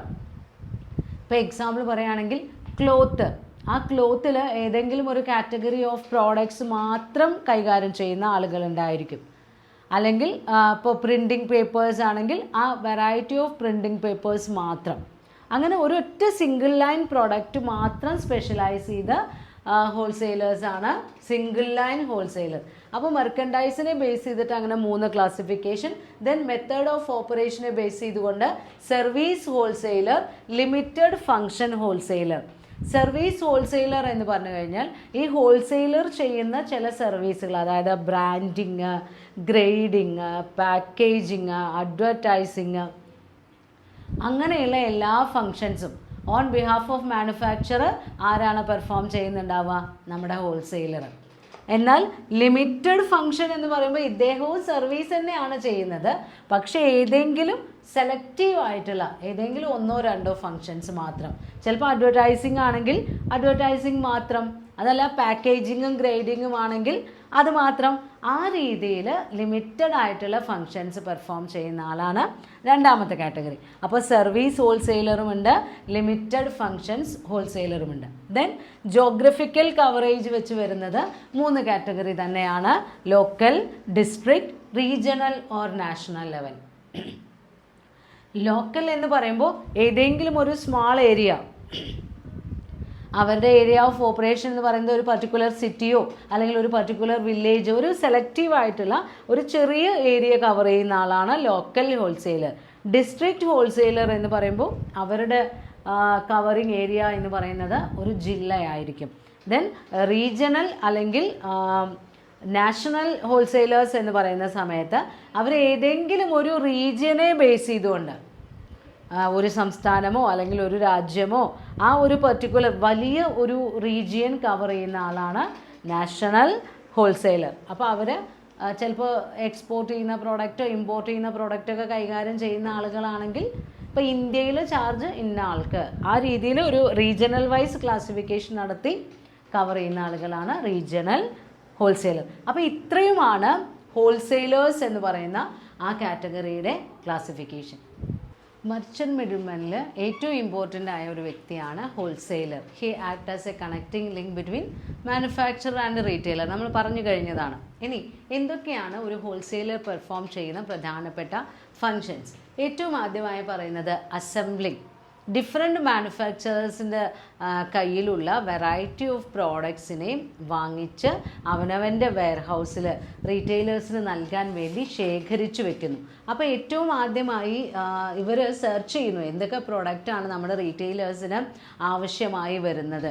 അപ്പോൾ അവർ ചോദിക്കുന്ന സമയത്ത് നമുക്ക് കൃത്യമായി എടുത്തു കൊടുക്കണമെങ്കിൽ പ്രോഡക്റ്റിൻ്റെ സ്റ്റോക്ക് വേണം. അപ്പോൾ അങ്ങനെ വെറൈറ്റി ഓഫ് പ്രോഡക്ട്സിൻ്റെ കളക്ഷൻ ആൻഡ് സ്റ്റോക്കിംഗ്, ആ അസംബ്ലിംഗ് എന്ന് പറയുന്ന ഫങ്ഷൻ പെർഫോം ചെയ്യുന്നുണ്ട്. ദെൻ ഡിസ്പേർഷൻ, ആവശ്യമായ രീതിയിൽ എത്രയാണോ നമ്മുടെ റീറ്റെയിലേഴ്സ് ഡിമാൻഡ് ചെയ്യുന്നത് അതിനനുസരിച്ച് പ്രോഡക്റ്റ് വിതരണം ചെയ്യുന്നു, ഡിസ്പേഴ്സ് ചെയ്ത് കൊടുക്കുന്നു. അപ്പോൾ ഹോൾസെയിലേഴ്സ് എന്ത് ചെയ്യുന്നു? മാനുഫാക്ചറേഴ്സിൻ്റെ കയ്യിൽ നിന്ന് പർച്ചേസ് ചെയ്യുന്നു, അതൊരു സ്ഥലത്ത് ശേഖരിച്ചു വെക്കുന്നു, എന്നിട്ട് നമ്മളുടെ റീറ്റെയിലേഴ്സിൻ്റെ ആവശ്യത്തിനനുസരിച്ച് സെയിൽസിലൂടെ അത് വിതരണം ചെയ്യുന്നു. ദെൻ വെയർഹൗസിങ് ഇതിൽ വരുന്ന കാര്യം തന്നെയാണ്. അപ്പോൾ നമ്മൾ പറഞ്ഞു അസംബിൾ ചെയ്ത് വെക്കുന്ന പ്രോഡക്റ്റ് എവിടെയാണ് എടുത്തു വെക്കുന്നത്? വെയർഹൗസുകളിലാണ്. അപ്പോൾ ഡിഫറെൻറ്റ് മാനുഫാക്ചറേഴ്സിൻ്റെ കയ്യിൽ നിന്ന് പ്രോഡക്ട്സ് പർച്ചേസ് ചെയ്ത് നമ്മൾ ടൈം യൂട്ടിലിറ്റി പ്രൊവൈഡ് ചെയ്യണം. എപ്പോഴാണോ ഡിമാൻഡ് വരുന്നത് അപ്പോൾ ആ പ്രോഡക്റ്റ് എടുത്തു കൊടുക്കാൻ കഴിയണം. അപ്പോൾ റീറ്റെയിലേഴ്സ് ഡിമാൻഡ് ചെയ്യുന്ന സമയത്ത് നമ്മൾക്ക് പ്രോഡക്റ്റ് നൽകാൻ കഴിയണമെങ്കിൽ നമ്മൾ എന്ത് ചെയ്യണം? അത് വെയർഹൗസിൽ സ്റ്റോർ ചെയ്ത് വെക്കണം. പിന്നെ വരുന്നത് ട്രാൻസ്പോർട്ടേഷനാണ്. നമ്മൾ ഏതോ സ്ഥലത്ത് പ്രൊഡ്യൂസ് ചെയ്യുന്ന പ്രോഡക്റ്റാണ്, മാനുഫാക്ചറേഴ്സിൻ്റെ കയ്യിൽ നിന്നും ആ പ്രോഡക്റ്റ് വാങ്ങിച്ച് നമ്മുടെ സ്വന്തം വെയർഹൗസിലേക്ക് എത്തിക്കുന്നു. അപ്പോൾ ആ പ്രൊഡക്ഷൻ ഫാക്ടറീസിൽ നിന്ന് ട്രാൻസ്പോർട്ടേഷനിലൂടെ നമ്മൾ എന്ത് ചെയ്യുന്നു? നമ്മൾ ചിലപ്പോൾ നമ്മുടെ ഹോൾസെയിലറുടെ സ്വന്തം വാനൊക്കെ ഉപയോഗിച്ചായിരിക്കും ആ പ്രോഡക്റ്റ് കൊണ്ടുവരുന്നത്. അപ്പോൾ പ്ലേസ് യൂട്ടിലിറ്റി പ്രൊവൈഡ് ചെയ്യാൻ വേണ്ടി മാനുഫാക്ചറിങ് പ്ലേസുകളിൽ നിന്ന് പ്രോഡക്റ്റ് വാങ്ങിച്ച് നമ്മളത് ഹോൾസെയിലർ സ്വന്തം ഗോഡൗണുകളിൽ ശേഖരിച്ചു വെക്കാൻ വേണ്ടി ട്രാൻസ്പോർട്ട് ചെയ്യുന്നു, ആ മൂവ്മെൻറ്റ് ഫെസിലിറ്റേറ്റ് ചെയ്യുന്നു. പിന്നെ വരുന്നത് ഫിനാൻസിങ് ആണ്. പലപ്പോഴും സ്ഥിരമായി വാങ്ങിക്കുന്ന റീറ്റെയിലേഴ്സിന് എന്ത് ചെയ്തു കൊടുക്കും? ഇവർ ക്രെഡിറ്റ് ഫെസിലിറ്റിയൊക്കെ ചെയ്തു കൊടുക്കുക. അപ്പോൾ ഫിനാൻസിങ് സൗകര്യവും ചെയ്തു കൊടുക്കുന്നുണ്ട്. പിന്നെ റിസ്ക് അസ്യൂമിങ്, ഈ പ്രോഡക്റ്റ് ഏറ്റെടുക്കുന്നതിലൂടെ നമ്മൾ പൈസ കൊടുത്ത് മാനുഫാക്ചറേഴ്സിൻ്റെ കയ്യിൽ നിന്ന് വാങ്ങിച്ചു കൊണ്ടുവന്ന് നമ്മുടെ സ്റ്റോറേജിൽ വെക്കുകയാണ്, വെയർഹൗസിൽ സൂക്ഷിക്കുകയാണ്. അപ്പോൾ പലപ്പോഴും പല റിസ്ക്കും നമ്മൾ ഏറ്റെടുക്കേണ്ടി വരും. ചിലപ്പോൾ ഡിമാൻഡ് പ്രോഡക്റ്റിൻ്റെ കുറഞ്ഞു എന്ന് വരാം, അതല്ലെങ്കിൽ നമ്മുടെ സ്റ്റോറേജിൽ നിന്ന് വെയർഹൗസിൽ നിന്ന് ആ പ്രോഡക്റ്റിന് എന്തെങ്കിലും ലോസ് സംഭവിച്ചു എന്ന് വരാം. ആ റിസ്കുകളെല്ലാം ഏറ്റെടുക്കുന്ന ഫംഗ്ഷൻ ഉണ്ട്. ദെൻ ഗ്രേഡിംഗ് ആൻഡ് പാക്കേജിങ്, നമ്മൾ വാങ്ങിച്ചു കൊണ്ടുവന്നിട്ടുള്ള പ്രോഡക്ട്സിനെ അതിൻ്റെ ക്വാളിറ്റിക്കും അതിൻ്റെ സ്പെഷ്യാലിറ്റിക്കും ഒക്കെ അനുസരിച്ച് പല ഗ്രേഡുകളാക്കി മാറ്റുകയും അതിനനുസരിച്ചിട്ടുള്ള പാക്കേജുകളിലാക്കി വെക്കുകയും ചെയ്യുന്നു. അപ്പോൾ പാക്കറ്റ്സ് ആകുമ്പോൾ അതിൽ കൃത്യമായി ലേബലിംഗ് ഒക്കെ ഓട്ടോമാറ്റിക്കായിട്ട് അതിൽ വരുന്നതാണ് കേട്ടോ. പാക്കറ്റ് ആക്കുന്ന സമയത്ത് നമ്മൾ അതിൽ എന്തായാലും ലേബൽ പുട്ടിയും. അപ്പോൾ പാക്കേജിംഗ് എന്ന് പറഞ്ഞു കഴിഞ്ഞാൽ ലേബലിംഗ് ഒക്കെ അതിൻ്റെ ഭാഗമായി വരുന്നു. പിന്നെ വരുന്നത് പ്രൈസ് ഫിക്സേഷൻ ആണ്. നമ്മൾ പറഞ്ഞു മാനുഫാക്ചറേഴ്സ് പ്രോഡക്റ്റ് പ്രൊഡ്യൂസ് ചെയ്യുന്നു, ഹോൾസെയിലർക്ക് കൊടുക്കുന്നു, ഹോൾസെയിലർ റീറ്റെയിലർക്ക് കൊടുക്കുന്നു, റീറ്റെയിലർ കൺസ്യൂമർക്ക് കൊടുക്കുന്നു. അപ്പോൾ ഈ മൂന്ന് പേരും പ്രവർത്തിക്കുന്നത് എന്തിനു വേണ്ടിയാണ്? പ്രോഫിറ്റിന് വേണ്ടിയാണ്. അപ്പോൾ പ്രൊഡക്റ്റിൻ്റെ കോസ്റ്റിൻ്റെ കൂടെ ആ പ്രോഫിറ്റ് കൂടെ ആഡ് ചെയ്തിട്ടാണ് സെല്ലിംഗ് പ്രൈസ് തീരുമാനിക്കുന്നത്. അപ്പോൾ ഹോൾസെയിലർ എത്ര ശതമാനം ലാഭം ആഗ്രഹിക്കുന്നുണ്ട്? അപ്പോൾ മാനുഫാക്ചററുടെ അടുത്ത് നിന്ന് വാങ്ങിക്കുന്ന പ്രൊഡക്റ്റിൻ്റെ കോസ്റ്റിൻ്റെ കൂടെ ഇദ്ദേഹത്തിൻ്റെ പ്രോഫിറ്റ് പെർസെൻറ്റേജ് കൂട്ടും. ദെൻ റീറ്റെയിലറുടെ പെർസെൻറ്റേജും ആഡ് ചെയ്തിട്ടാണ് കൺസ്യൂമറിലേക്ക് എത്തുന്നത്. അപ്പോൾ അവിടെ പ്രൈസ് ഫിക്സ് ചെയ്യുന്നതിൽ നമ്മുടെ ഹോൾസെയിലറാണ് തീരുമാനിക്കുന്നത് എത്ര രൂപയ്ക്ക് റീറ്റെയിലർക്ക് വിൽക്കണം എന്നുള്ളത്. ദെൻ ഈ ഫങ്ഷൻസിനൊക്കെ ചെയ്യുന്നതിലൂടെ അദ്ദേഹം ഒരുപാട് സർവീസുകൾ മാനുഫാക്ചറർക്കും കൺസ്യൂമേഴ്സിനും അല്ലെങ്കിൽ നമ്മുടെ റീറ്റെയിലേഴ്സിനും ചെയ്തു കൊടുക്കുന്നുണ്ട്. ചില ഹോൾസെയിലേഴ്സ് ഡയറക്റ്റ്ലി കൺസ്യൂമേഴ്സിന് വിൽക്കും, ചില ആളുകൾ എന്ത് ചെയ്യും, നോർമൽ പ്രാക്ടീസ് എന്ന് പറയുന്നത് ഹോൾസെയിലർ റീറ്റെയിലർക്ക് പ്രോഡക്റ്റ് വിൽക്കും, റീറ്റെയിലർ കൺസ്യൂമർക്ക് വിൽക്കും. അപ്പോൾ സർവീസസ് എന്ന് പറയുമ്പോൾ മാനുഫാക്ചറേഴ്സിനും സർവീസ് പ്രൊവൈഡ് ചെയ്യുന്നുണ്ട്, റീറ്റെയിലേഴ്സിനും സർവീസ് പ്രൊവൈഡ് ചെയ്യുന്നുണ്ട്, ഡിഫറെൻറ്റ് ഫങ്ഷൻസ് പെർഫോം ചെയ്യുന്നതിലൂടെ. അപ്പോൾ മാനുഫാക്ചറേഴ്സിന് കിട്ടുന്ന പ്രധാനപ്പെട്ട സർവീസുകൾ എന്ന് പറയുന്നത് നമ്മളുടെ ഹോൾസെയിലേഴ്സ് എപ്പോഴും പ്ലേസ് ചെയ്യുന്നത് ലാർജ് ക്വാണ്ടിറ്റി ഓർഡേഴ്സാണ്. അപ്പോൾ മാനുഫാക്ചറിങ് പ്ലേസിൽ നമ്മുടെ പ്രൊഡ്യൂസർ പ്രൊഡ്യൂസ് ചെയ്ത് വെച്ച പ്രോഡക്റ്റൊക്കെ ഇത് മാർക്കറ്റ് ചെയ്യാൻ ഞാൻ എന്ത് ചെയ്യുമെന്ന് പ്രൊഡ്യൂസർക്ക് ആലോചിക്കേണ്ട ആവശ്യമില്ല. കാരണം ഹോൾസെയിലേഴ്സ് ബൾക്ക് ഓർഡേഴ്സാണ് പ്ലേസ് ചെയ്യുന്നത്. അപ്പോൾ നോ സ്ട്രെസ് ഓഫ് മാർക്കറ്റിംഗ് മാനുഫാക്ചറർക്ക് കിട്ടുന്ന ഒരു വലിയ ഫെസിലിറ്റിയാണത്. രണ്ടാമതായി പറയുന്നത് നമ്മുടെ ഹോൾസെയിലേഴ്സ് എന്ന് പറയുന്നത് റീറ്റെയിലേഴ്സുമായി ക്ലോസ് ടച്ചിലുള്ള ആളുകളാണ്. അപ്പോൾ റീറ്റെയിലേഴ്സിൻ്റെ കയ്യിൽ നിന്ന് നമ്മുടെ മാർക്കറ്റിങ്ങിൻ്റെ ബീറ്റ്സ് എന്തൊക്കെയാണ് അല്ലെങ്കിൽ മാർക്കറ്റ് സ്പന്ദനങ്ങൾ എന്തൊക്കെയാണ് എന്ന് മനസ്സിലാക്കി ആ ഇൻഫർമേഷൻ എല്ലാം മാനുഫാക്ചറേഴ്സിന് സപ്ലൈ ചെയ്യുന്നത് ഹോൾസെയിലേഴ്സാണ്. കാരണം മാറി വരുന്ന ഡിമാൻഡിനനുസരിച്ച് നമ്മളുടെ പ്രൊഡക്ഷൻ പാറ്റേണിലൊക്കെ ചിലപ്പോൾ വ്യത്യാസങ്ങൾ വരുത്തേണ്ടതായി വരും. ദെൻ മൂന്നാമതായി പറയുന്നത് അഡ്വാൻസ് ഓർഡേഴ്സ് പ്ലേസ് ചെയ്യുന്നതിലൂടെ ഇപ്പോൾ നമ്മുടെ ഹോൾസെയിലർ മാർക്കറ്റിൻ്റെ കാര്യങ്ങളെക്കുറിച്ച് അല്ലെങ്കിൽ മാർക്കറ്റ് സ്പന്ദനങ്ങളെക്കുറിച്ച് റീറ്റെയിലേഴ്സ് ഒന്ന് മനസ്സിലാക്കുന്നു എന്ന് പറഞ്ഞു. അപ്പോൾ അവർക്ക് എന്താണ് ഫ്യൂച്ചർ ഡിമാൻഡ് എന്താണ് എന്ന് ഫോർകാസ്റ്റ് ചെയ്യാൻ കഴിയും. അപ്പോൾ ആ ഫ്യൂച്ചർ ഡിമാൻഡിന് വേണ്ടി അഡ്വാൻസ് ഓർഡർ കൊടുത്തിട്ടുണ്ടാവും ചിലപ്പോൾ ഹോൾസെയിലർ പ്രൊഡ്യൂസർക്ക്. അപ്പോൾ ഇവരിൽ നിന്ന് കിട്ടുന്ന ഓർഡറിനനുസരിച്ച് പ്രൊഡക്ഷൻ പ്രോസസ്സ് ആര് പ്ലാൻ ചെയ്യും? നമ്മളുടെ മാനുഫാക്ചറർ പ്ലാൻ ചെയ്യും. അപ്പോൾ ആ ഒരു പ്രൊഡക്ഷൻ പ്രോസസ്സ് പ്ലാൻ ചെയ്യുന്നതിലൂടെ അവർക്ക് കണ്ടിന്യൂസ് ആയ പ്രൊഡക്ഷൻ സ്മൂത്തായി റൺ ചെയ്യാം. അതല്ലാതെ പെട്ടെന്ന് ഇങ്ങോട്ട് വന്നിട്ട് 1000 യൂണിറ്റ് വേണമെന്ന് പറയുകയാണെങ്കിൽ വളരെ സ്പീഡി ആയിട്ട് ക്വാളിറ്റിക്കൊന്നും അത്ര അധികം ഇമ്പോർട്ടൻസ് കൊടുക്കാതെ ബൾക്ക് പ്രൊഡക്ഷൻ നടത്തേണ്ടി വരും. പക്ഷേ ഇവിടെ ഹോൾസെയിലർ അഡ്വാൻസ് ഓർഡർ കൊടുക്കുമ്പോൾ സാവധാനം പ്രൊഡക്ഷൻ പ്രോസസ്സ് നടത്താനുള്ളൊരു സൗകര്യം മാനുഫാക്ചറർക്ക് കിട്ടുന്നു. ദെൻ നാലാമതായി പറയുന്നത് എന്താ? Sometimes wholesalers participate in advertising. Sales promotional ആക്ടിവിറ്റീസിലൊക്കെ നമ്മുടെ ഹോൾസെയിലേഴ്സും പാർട്ടിസിപ്പേറ്റ് ചെയ്യാറുണ്ട്. അതും മാനുഫാക്ചറർക്ക് കിട്ടുന്ന ഒരു സർവീസാണ്. ദെൻ റീറ്റെയിലേഴ്സിന് നൽകുന്ന സർവീസ് എന്ന് പറയുന്നത് ഹോൾസെയിലർ എന്ത് ചെയ്യുന്നു? പല മാനുഫാക്ചറേഴ്സിൻ്റെ കയ്യിൽ നിന്ന് വെറൈറ്റി ഓഫ് പ്രോഡക്റ്റ് ബൾക്ക് ക്വാണ്ടിറ്റിയിൽ വാങ്ങിക്കൊണ്ടുവന്ന് വെയർഹൗസിൽ സ്റ്റോർ ചെയ്യുന്നു. റീറ്റെയിലേഴ്സിന് ആവശ്യമായിട്ടുള്ളത് small quantities of variety of പ്രോഡക്റ്റാണ്. പലതരം പ്രോഡക്റ്റ് വേണം, പക്ഷേ വളരെ കുറഞ്ഞ ക്വാണ്ടിറ്റിയിൽ മതി. അപ്പോൾ ഇവരുടെ ആവശ്യത്തിനനുസരിച്ചിട്ടുള്ള സ്മാൾ ക്വാണ്ടിറ്റീസ് ഓഫ് പ്രോഡക്ട്സ് വിതരണം ചെയ്തു കൊടുക്കുന്നു. അപ്പോൾ അവർക്ക് എത്രയാണോ വേണ്ടത് ആ പ്രോഡക്റ്റ് കിട്ടും. പിന്നെ പലതരം പ്രോഡക്റ്റ് കിട്ടും. ഇതൊക്കെ ഓരോ മാനുഫാക്ചറുടെ അടുത്തും പോയി വാങ്ങിക്കുക എന്ന് പറയുന്നത് റീറ്റെയിലറെ സംബന്ധിച്ചിടത്തോളം പ്രാക്ടിക്കലല്ല. ഈ പലതരം പ്രോഡക്റ്റ് കിട്ടാൻ ഇയാൾ എന്ത് ചെയ്താൽ മതി? ഒരൊറ്റ ഹോൾസെയിലറെ അപ്രോച്ച് ചെയ്താൽ മതി. അതൊരു സർവീസാണ്. ദെൻ റിപ്പീറ്റഡ് സ്മാൾ പർച്ചേസ്, അതായത് എപ്പോൾ വേണമെങ്കിൽ റീറ്റെയിലർക്ക് ഹോൾസെയിലറുടെ അടുത്ത് പോയി അവനവന് ആവശ്യമുള്ള അത്രയും ക്വാണ്ടിറ്റി പ്രോഡക്റ്റ് പലതരം പ്രോഡക്റ്റ് വാങ്ങിച്ചുകൊണ്ട് വരാൻ കഴിയും.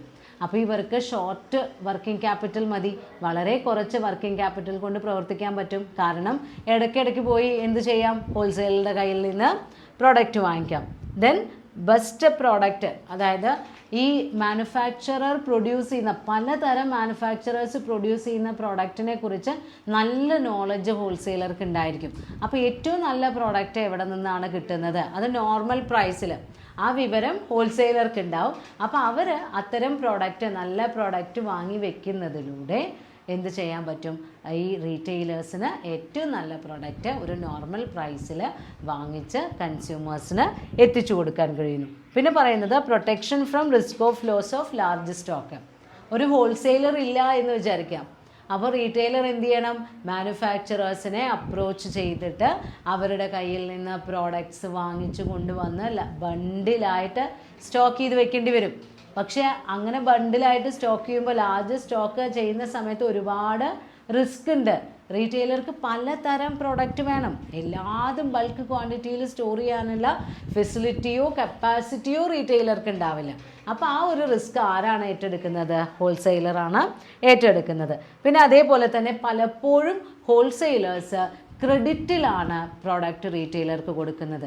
ആ റീറ്റെയിലർ അതിൻ്റെ വിൽപ്പനയ്ക്കനുസരിച്ച് പേയ്മെൻറ്റ് കൊടുത്താൽ മതിയാവും.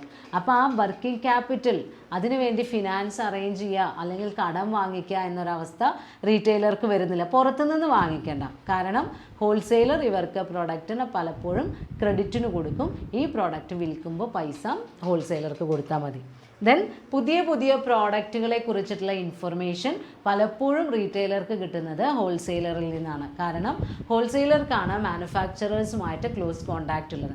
അപ്പോൾ മാനുഫാക്ചറേഴ്സ് പുതിയ പ്രോഡക്റ്റ് പ്രൊഡ്യൂസ് ചെയ്ത് മാർക്കറ്റിലേക്ക് ലോഞ്ച് ചെയ്യുന്ന സമയത്ത് ഹോൾസെയിലേഴ്സാണ് നമ്മുടെ റീറ്റെയിലേഴ്സിന് അതിനെക്കുറിച്ചിട്ടുള്ള ഇൻഫർമേഷൻ നൽകുന്നത്. അപ്പോൾ ഈ ഹോൾസെയിലർ എന്ന് പറയുന്ന ഒരു മർച്ചൻറ്റ് മിഡിൽമാൻ മാനുഫാക്ചറേഴ്സിനും സൗകര്യം ചെയ്തു കൊടുക്കുന്ന ആളാണ്. റീറ്റെയിലേഴ്സിനും പലതരം സർവീസുകൾ പ്രൊവൈഡ് ചെയ്യുന്ന മിഡിൽമാനാണ്. മെർച്ചൻറ്റ് മിഡിൽമാനിൽ രണ്ടാമത്തെ കാറ്റഗറിയാണ് retailers. Retailers are the group of small traders who collect variety of products from wholesalers and supply them to consumers for ultimate consumption. That is not for resale. നമ്മുടെ റീറ്റെയിലേഴ്സിൻ്റെ പ്രത്യേകത അതാണ്. അവർ പ്രോഡക്റ്റ് വിൽക്കുന്നത് എന്തിനു വേണ്ടിയല്ല, വീണ്ടും വിൽപ്പനയ്ക്കല്ല. അവർ കൺസ്യൂമേഴ്സിന് അവർ അൾട്ടിമേറ്റ് കൺസംഷൻ നടത്താൻ വേണ്ടിയാണ് product വിൽക്കുന്നത്. അത് വെറൈറ്റി ഓഫ് പ്രോഡക്റ്റാണ് നൽകുന്നത്. പലതരത്തിലുള്ള പ്രോഡക്റ്റ് അവർക്ക് ആവശ്യമുള്ള ക്വാണ്ടിറ്റിയിൽ.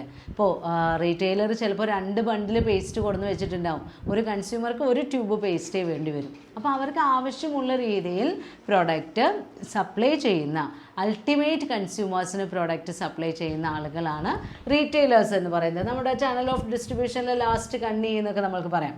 അപ്പോൾ ആ റീറ്റെയിലേഴ്സ് അവർ ചെയ്യുന്ന ഫങ്ഷൻസ് എന്ന് പറയുന്നത് ഏറ്റവും ആദ്യമായി എസ്റ്റിമേറ്റിംഗ് ഡിമാൻഡ്. നമ്മളുടെ കൺസ്യൂമേഴ്സിൻ്റെ ഫർദർ ഡിമാൻഡ്സ് എന്തായിരിക്കും അത് മുൻകൂട്ടി അവർക്ക് മനസ്സിലാക്കാൻ കഴിയണം. അതിനനുസരിച്ച് അവർ ഹോൾസെയിലേഴ്സിനെ അപ്രോച്ച് ചെയ്ത് ആവശ്യമുള്ള പ്രോഡക്റ്റ് ആവശ്യമുള്ള അത്രയും ക്വാണ്ടിറ്റി കൊണ്ടുവന്ന് അവരുടെ കടയിൽ സ്റ്റോർ ചെയ്യണം. കാരണം റീജിയണൽ ആയിട്ടുള്ള ലോക്കൽ കൺസ്യൂമേഴ്സിന് ഈ പ്രോഡക്റ്റ് ഒക്കെ കിട്ടാൻ ടൗണിലുള്ള പല പല ഹോൾസെയിലേഴ്സിനെ അപ്രോച്ച് ചെയ്യുക എന്ന് പറയുന്നത് നടക്കുന്ന കാര്യമല്ല. അപ്പോൾ നമ്മളൊക്കെ ചെയ്യുന്നത് നമ്മുടെ വീടിൻ്റെ തൊട്ടടുത്തുള്ള ഒരു റീറ്റെയിൽ ഷോപ്പിൽ പോകുന്നു, നമ്മുടെ വീട്ടിലേക്ക് ആവശ്യമായ പ്രോഡക്റ്റ്സ് വാങ്ങിച്ചുകൊണ്ട് വരുന്നു. അപ്പോൾ ഈ കൺസ്യൂമേഴ്സിൻ്റെ ഡിമാൻഡ് എന്താണ് എന്ന് മുൻകൂട്ടി എസ്റ്റിമേറ്റ് ചെയ്യാൻ നമ്മുടെ റീറ്റെയിലേഴ്സിന് കഴിയണം. അത് അവരുടെ ഒരു ഫങ്ഷനാണ്. Then procurement of goods. ഈ കൺസ്യൂമർ ഡിമാൻഡിനനുസരിച്ചിട്ടുള്ള പ്രോഡക്ട്സ് ഏത് ഹോൾസെയിലേഴ്സിൻ്റെ കയ്യിലാണോ അവൈലബിൾ ആയിട്ടുള്ളത് അവരെ എൻക്വയർ ചെയ്ത് നമ്മൾ സോഴ്സിങ് എന്ന് പറഞ്ഞൊരു ഫംഗ്ഷൻ ഉണ്ട്. നമ്മൾക്ക് ഏറ്റവും സ്യൂട്ടബിളായ സപ്ലയറെ തിരഞ്ഞെടുക്കുക, എന്നിട്ട് അവരിൽ നിന്ന് പ്രോഡക്റ്റ് വാങ്ങിക്കണം. അപ്പം നമ്മുടെ കടയിലേക്ക് എത്ര വെറൈറ്റി ഓഫ് പ്രോഡക്ട്സ് ആവശ്യമുണ്ടോ അത് ഏതൊക്കെ ഹോൾസെയിലേഴ്സിൻ്റെ കയ്യിൽ നിന്നാണ് കിട്ടുന്നതെങ്കിൽ അവരുടെ അടുത്ത് പോയി അത് പ്രൊക്യൂർ ചെയ്ത് വെക്കണം, കളക്ട് ചെയ്യണം. കളക്ട് ചെയ്താൽ മാത്രം പോരാ, എന്ത് ചെയ്യണം? ട്രാൻസ്പോർട്ടേഷൻ വേണം. The products must be transferred from the place of wholesaler to the place of retailer. നമ്മുടെ ഷോപ്പ് എവിടെയാണോ ഉള്ളത്, ഒരു ഗ്രാമത്തിലാണെങ്കിൽ അവിടെ, ഒരു സിറ്റിയിലാണെങ്കിൽ അവിടെ ഹോൾസെയിലേഴ്സിൻ്റെ കയ്യിൽ നിന്ന് വാങ്ങിച്ച് ആ പ്രോഡക്റ്റ് കൊണ്ടുവന്ന് നമ്മളുടെ ഷോറൂമിൻ്റെ ഗോഡൗണിൽ അല്ലെങ്കിൽ സ്റ്റോറേജ് സ്പേസിൽ അത് സ്റ്റോർ ചെയ്ത് വെക്കണം. അതുതന്നെയാണ് അടുത്ത ഫംഗ്ഷൻ, സ്റ്റോറിങ് ഓഫ് ഗുഡ്സ്. അതിങ്ങനെ ഇങ്ങോട്ട് കൊണ്ടുവന്നാൽ മാത്രം പോരാ, അതെന്ത് ചെയ്യണം? പ്രോപ്പറായിട്ട് നമ്മുടെ കൺസ്യൂമേഴ്സ് ഡിമാൻഡ് ചെയ്യുന്ന അത്രയും സമയം നമ്മുടെ സ്റ്റോറിൽ അത് സൂക്ഷിച്ച് വെക്കണം. എപ്പോഴാണോ അവർ ആവശ്യപ്പെടുന്നത് ആ സമയത്ത് നമ്മൾ ആ പ്രോഡക്റ്റ് എടുത്തു കൊടുക്കണം. ഹോൾസെയിലർ ചെയ്യുന്ന അതേ ഫങ്ഷൻസ് തന്നെയാണ്, പക്ഷേ ഒരു ലെവൽ കുറച്ച് കുറയും അല്ലെങ്കിൽ വോള്യൂം കുറച്ച് കുറയും എന്ന് മാത്രം. ദെൻ ഗ്രേഡിങ് ആൻഡ് പാക്കിംഗ് ആണ്. നമ്മളുടെ ഗോഡൗണിലെ പ്രോഡക്ട്സിനെ കൃത്യമായി സോർട്ട് ഔട്ട് ചെയ്തിട്ട് ഏതൊക്കെ ഗ്രേഡാണ് എന്ന് നോക്കി അതിന് പ്രോപ്പർ പാക്കേജുകളിൽ ആക്കി വെക്കണം. Then risk bearing. പല പ്രോഡക്റ്റാണ്, വെറൈറ്റി ഓഫ് പ്രോഡക്റ്റാണ് നമ്മൾ കൊണ്ടുവന്ന് സ്റ്റോർ ചെയ്യുന്നത്. അപ്പോൾ ചില പ്രോഡക്ട്സ് കുറച്ച് ദിവസം ഇരുന്നാൽ കേട് വന്നിട്ടുണ്ടായിരിക്കാം, ചിലതിൻ്റെ പ്രോഡക്റ്റ് ഇപ്പോൾ ഉള്ള ഡിമാൻഡ് അടുത്ത ആഴ്ച ഉണ്ടായി എന്ന് വരില്ല. അപ്പോൾ അങ്ങനെയുള്ള പലതരം റിസ്ക്കുകൾ കൈകാര്യം ചെയ്യണം, ആ റിസ്ക്കുകൾ ഏറ്റെടുക്കണം. ദെൻ സെല്ലിങ്, ലാസ്റ്റ് ഫങ്ഷൻ നമ്മൾ അൾട്ടിമേറ്റ് കൺസ്യൂമേഴ്സിന് ആ പ്രോഡക്റ്റ് വിൽക്കുന്നതാണ്. അത് പലപ്പോഴും പൈസയ്ക്ക് ആയിരിക്കാം, പലപ്പോഴും ക്രെഡിറ്റിനായിരിക്കാം. കൂടുതലായും റീറ്റെയിലേഴ്സ് കടത്തിന് വാങ്ങിച്ച് ക്യാഷിന് വിൽക്കുന്ന ആൾക്കാരാണ്. ഹോൾസെയിലേഴ്സിൻ്റെ അടുത്തുനിന്ന് കടം വാങ്ങിക്കുക, കടത്തിന് പ്രൊഡക്റ്റ് ഇറക്കി വെക്കുക, എന്നിട്ട് കൺസ്യൂമേഴ്സിന് അത് പൈസയ്ക്ക് വിൽക്കുക. അപ്പോഴാണ് കൺസ്യൂമേഴ്സിൻ്റെ നിന്ന് ക്യാഷ് കിട്ടുമ്പോൾ അത് ഹോൾസെയിലർക്ക് കൊടുക്കാൻ പറ്റുള്ളൂ. കാരണം small volume of goods handle ചെയ്യുന്ന ആളുകളാണ് നമ്മളുടെ റീറ്റെയിലേഴ്സ് എന്ന് പറയുന്നത്. അപ്പോൾ പലപ്പോഴും ഇവർ ക്യാഷ് സെയിൽസ് ആണ് പ്രോത്സാഹിപ്പിക്കാറുള്ളത്. എങ്കിൽ കൂടിയും നമ്മുടെ റെഗുലർ കസ്റ്റമേഴ്സൊക്കെ ആണെങ്കിൽ ക്രെഡിറ്റ് ഫെസിലിറ്റിയും പ്രൊവൈഡ് ചെയ്യാറുണ്ട്. ദെൻ അവർ നൽകുന്ന സർവീസുകളാണ്, നമ്മുടെ കൺസ്യൂമേഴ്സിന് എന്തെല്ലാം സേവനങ്ങളാണ് റീറ്റെയിലേഴ്സ് പ്രൊവൈഡ് ചെയ്യുന്നത്. ഏറ്റവും ആദ്യമായി നമ്മൾക്ക് ആവശ്യമുള്ള പ്രൊഡക്റ്റ് നമ്മൾ ചെന്ന് ചോദിക്കുമ്പോൾ കടയിൽ നിന്ന് എടുത്തു തരണമെങ്കിൽ അവരെന്ത് ചെയ്യണം? They have to ready stock variety of product. കൺസ്യൂമേഴ്സിന് ആവശ്യമുള്ള പ്രോഡക്റ്റ് എല്ലാം നമ്മൾ റെഡി സ്റ്റോക്കായിട്ട് മെയിൻറ്റെയിൻ ചെയ്യണം. Then wide variety of choices to consumers. 10 രൂപയുടെ ഒരു പേന നമ്മുടെ തൊട്ടടുത്തുള്ള റീറ്റെയിൽ ഷോപ്പിൽ വാങ്ങാൻ ചെല്ലുമ്പോൾ പേനകൾ തന്നെ പലതരം ഉണ്ടാവും. ബ്ലാക്ക് ഇങ്ക്, ബ്ലൂ ഇങ്ക്, അത് തന്നെ പല കമ്പനികളുടെ ഉണ്ടായിരിക്കും. ജെല്ല് മഷി ഉണ്ടാവും, ബോൾ പോയിൻ്റ് ഉണ്ടാവും, പല റേറ്റിലുള്ളതുണ്ടാവും. അപ്പം വെറൈറ്റി ഓഫ് ചോയ്സസ് ആണ്. ഏത് പ്രൊഡക്റ്റിനാണെങ്കിലും എത്രയോ കമ്പനികളുടെ അല്ലെങ്കിൽ കുറേ ചോയ്സ് നമ്മുടെ കൺസ്യൂമേഴ്സിന് റീറ്റെയിലേഴ്സ് തരുന്നു. അത്രയും പ്രൊഡക്റ്റ് അവർ വാങ്ങി അവിടെ അറേഞ്ച് ചെയ്യുന്നു. Then provide information to consumers. നല്ല നല്ല പുതിയ പ്രോഡക്റ്റുകളൊക്കെ വന്നിട്ടുണ്ടെങ്കിൽ അവിടെ ഡിസ്പ്ലേക്ക് വെച്ചിട്ടും അതിനെക്കുറിച്ചിട്ടുള്ള പരസ്യങ്ങൾ അവിടെ ഇങ്ങനെ തൂക്കിയിട്ടുകൊണ്ടും കൺസ്യൂമേഴ്സിനോട് നേരിട്ട് മൗത്ത് പബ്ലിസിറ്റി എന്നുള്ളത് പോലെ പുതിയ പ്രോഡക്റ്റിനെ കുറിച്ച് പറഞ്ഞുകൊണ്ടുമൊക്കെ പുതിയ പ്രോഡക്റ്റിനെ കുറിച്ചിട്ടുള്ള വിവരങ്ങൾ കൺസ്യൂമേഴ്സിലേക്ക് എത്തിക്കുന്നു. Then help and guide consumers. അവർ പ്രോഡക്റ്റ് വാങ്ങിക്കാൻ വരുന്ന ആൾക്കാർക്ക് ചിലപ്പോൾ അറിയുന്നുണ്ടാവില്ല ഏത് കമ്പനിയുടെ പ്രോഡക്റ്റാണ് നല്ലത്, ഒറ്റ പ്രാവശ്യം ഉപയോഗത്തിന് ഏതാണ് നല്ലത്, റെഗുലർ യൂസിന് ഏതാണ് നല്ലത്, ഡെയിലി യൂസിന് ഏതാണ് നല്ലത്.